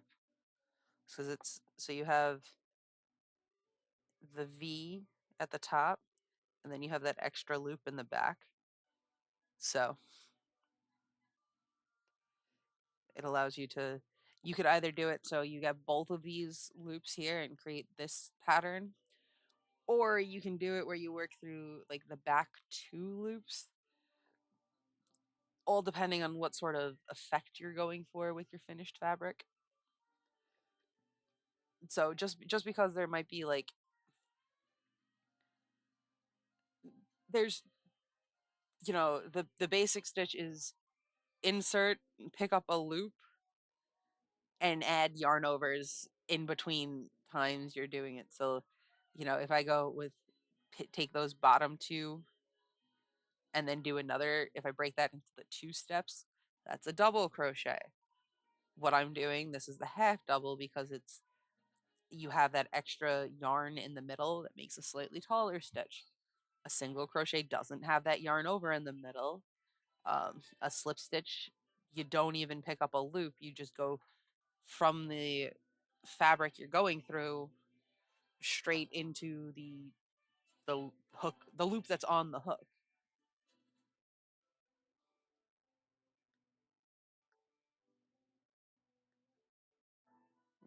So it's yarn over, draw up a loop, which is insert the hook, wrap the yarn over, pick that up so that you drew up an extra loop. So if you're not sure what you're doing, then it gets a little frustrating because they all get shortened. So yarn over is always YO, half double crochet, HDC.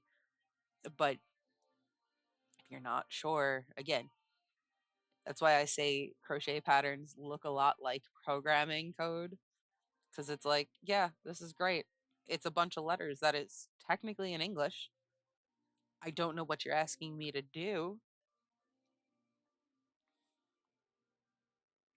And that's a problem that I've kind of come across is that when you're using like a pattern that was initially written in another language and translating it, sometimes it just there's certain things that get lost in the translation. Usually, when it comes to the like assembly or additional special instructions, where that didn't translate properly. So you hope that there are pictures to help you guide you through what it's actually asking. But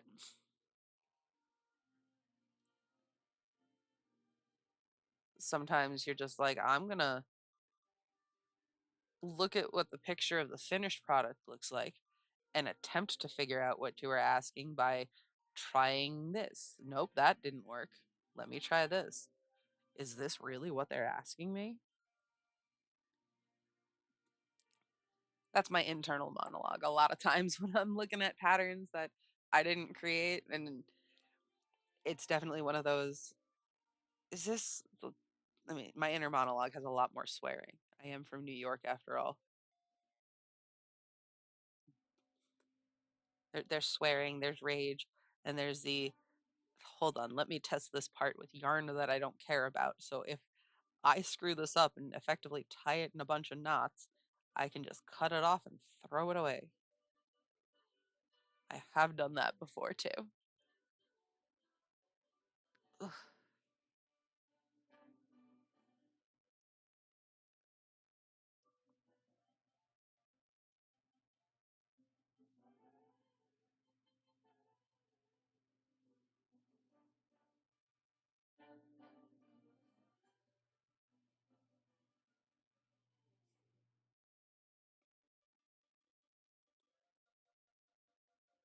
we're almost done with this glove. The one thing I like once you get to the like pattern changes, it's a little easier to keep track of where you are because now I can just go 18, 19, 20. I'm finishing up 21. So then I have 22 and 23 being exactly the same. So that is 21 finished.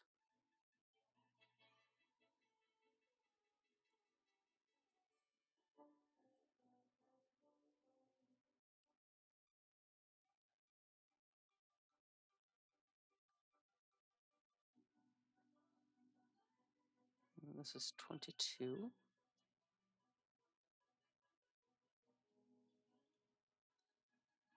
18, 19, 20, 21, 22.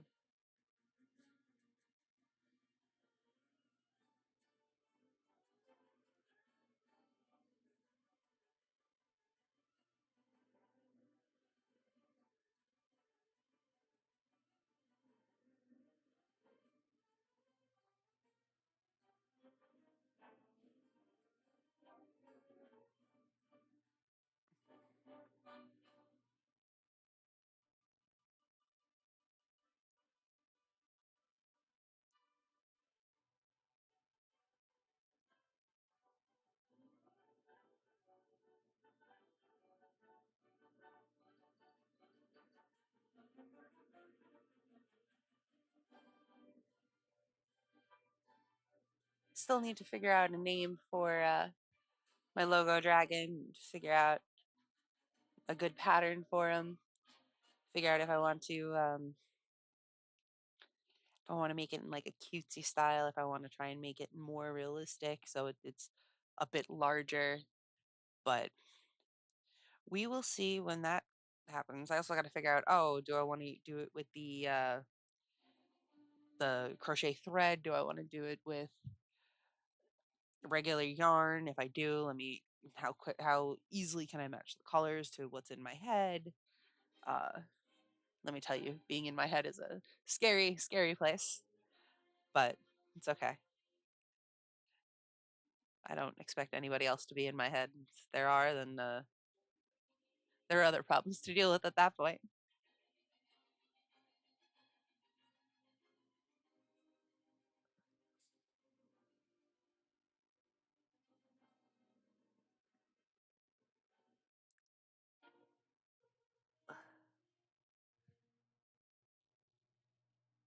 Let's see, so I believe that was the end of 22. 18, 19, 20, 21, 22. Now we're on 23. So it's this row and the next row, and it's done. And then I would package it, but I only have one more cut out set of hands, and I gotta trace more.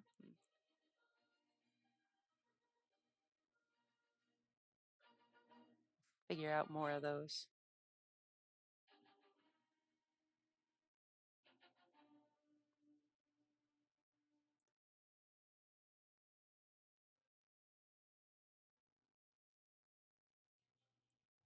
Oh.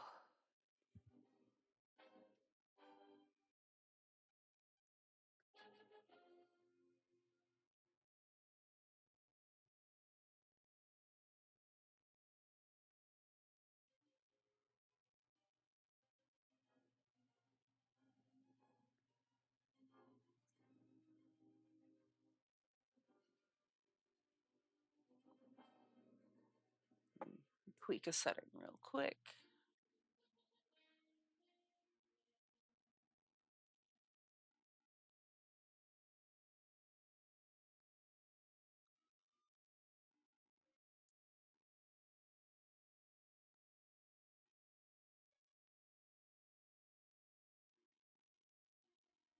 But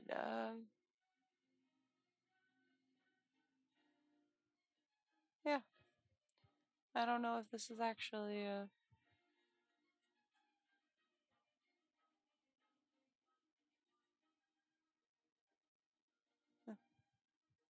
we'll figure it out.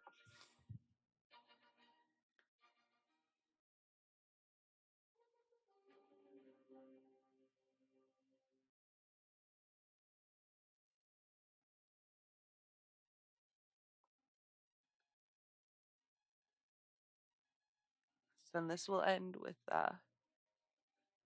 one row of the herringbone pattern just to kind of finish it off.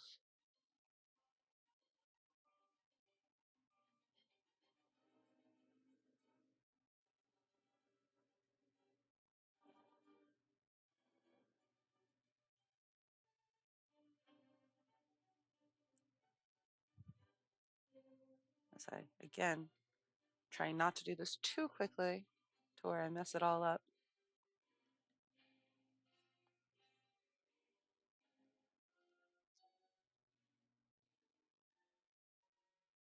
18, 19, 20, 21, 22, 23. So this is the final row where we go back to the other pattern to put a nice little finish on this.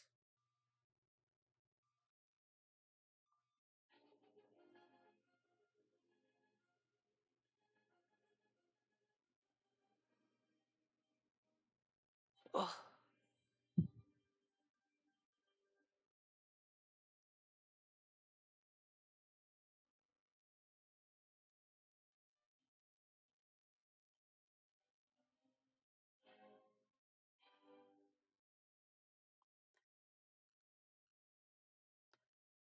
And same thing like all the other times. Once it's done, we finish it off, hide the ends.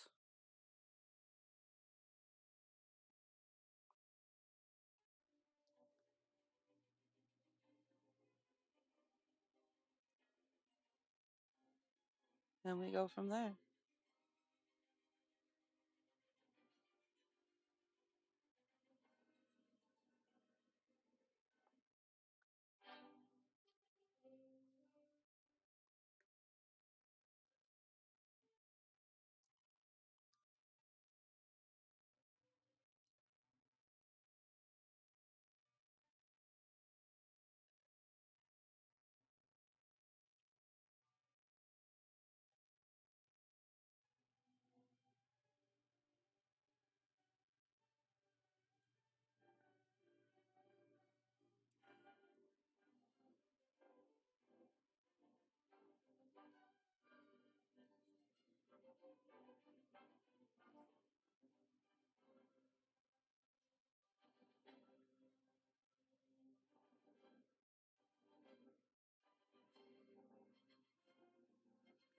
And we're just about done.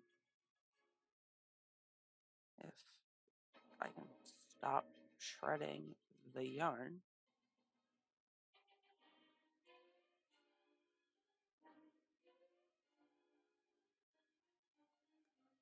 And the final stitch. Join the row.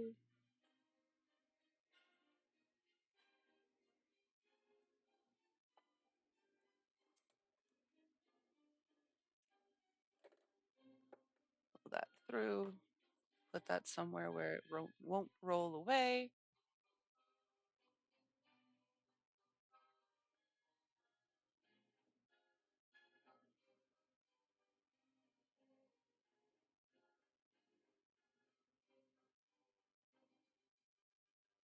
And then we weave it in.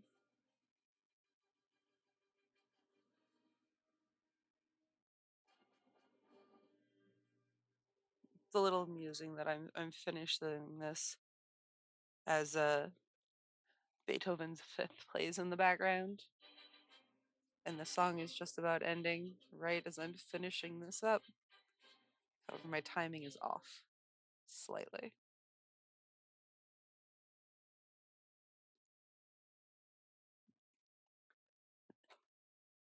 That's done.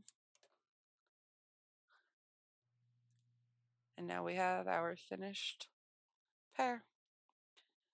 They're not identical, but that's what gives them a little bit more charm. Can take this and wrap it up to hopefully keep it from getting tangled. And pack up, you know, all my stuff. This way I'm ready for whatever I decide to craft tomorrow. Because that is one thing that will never change. There will never be a stop to the crafting.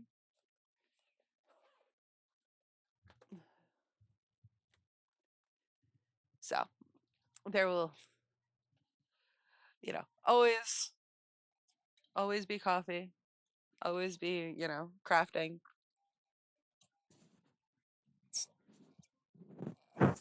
As I make horrible noises with my coffee.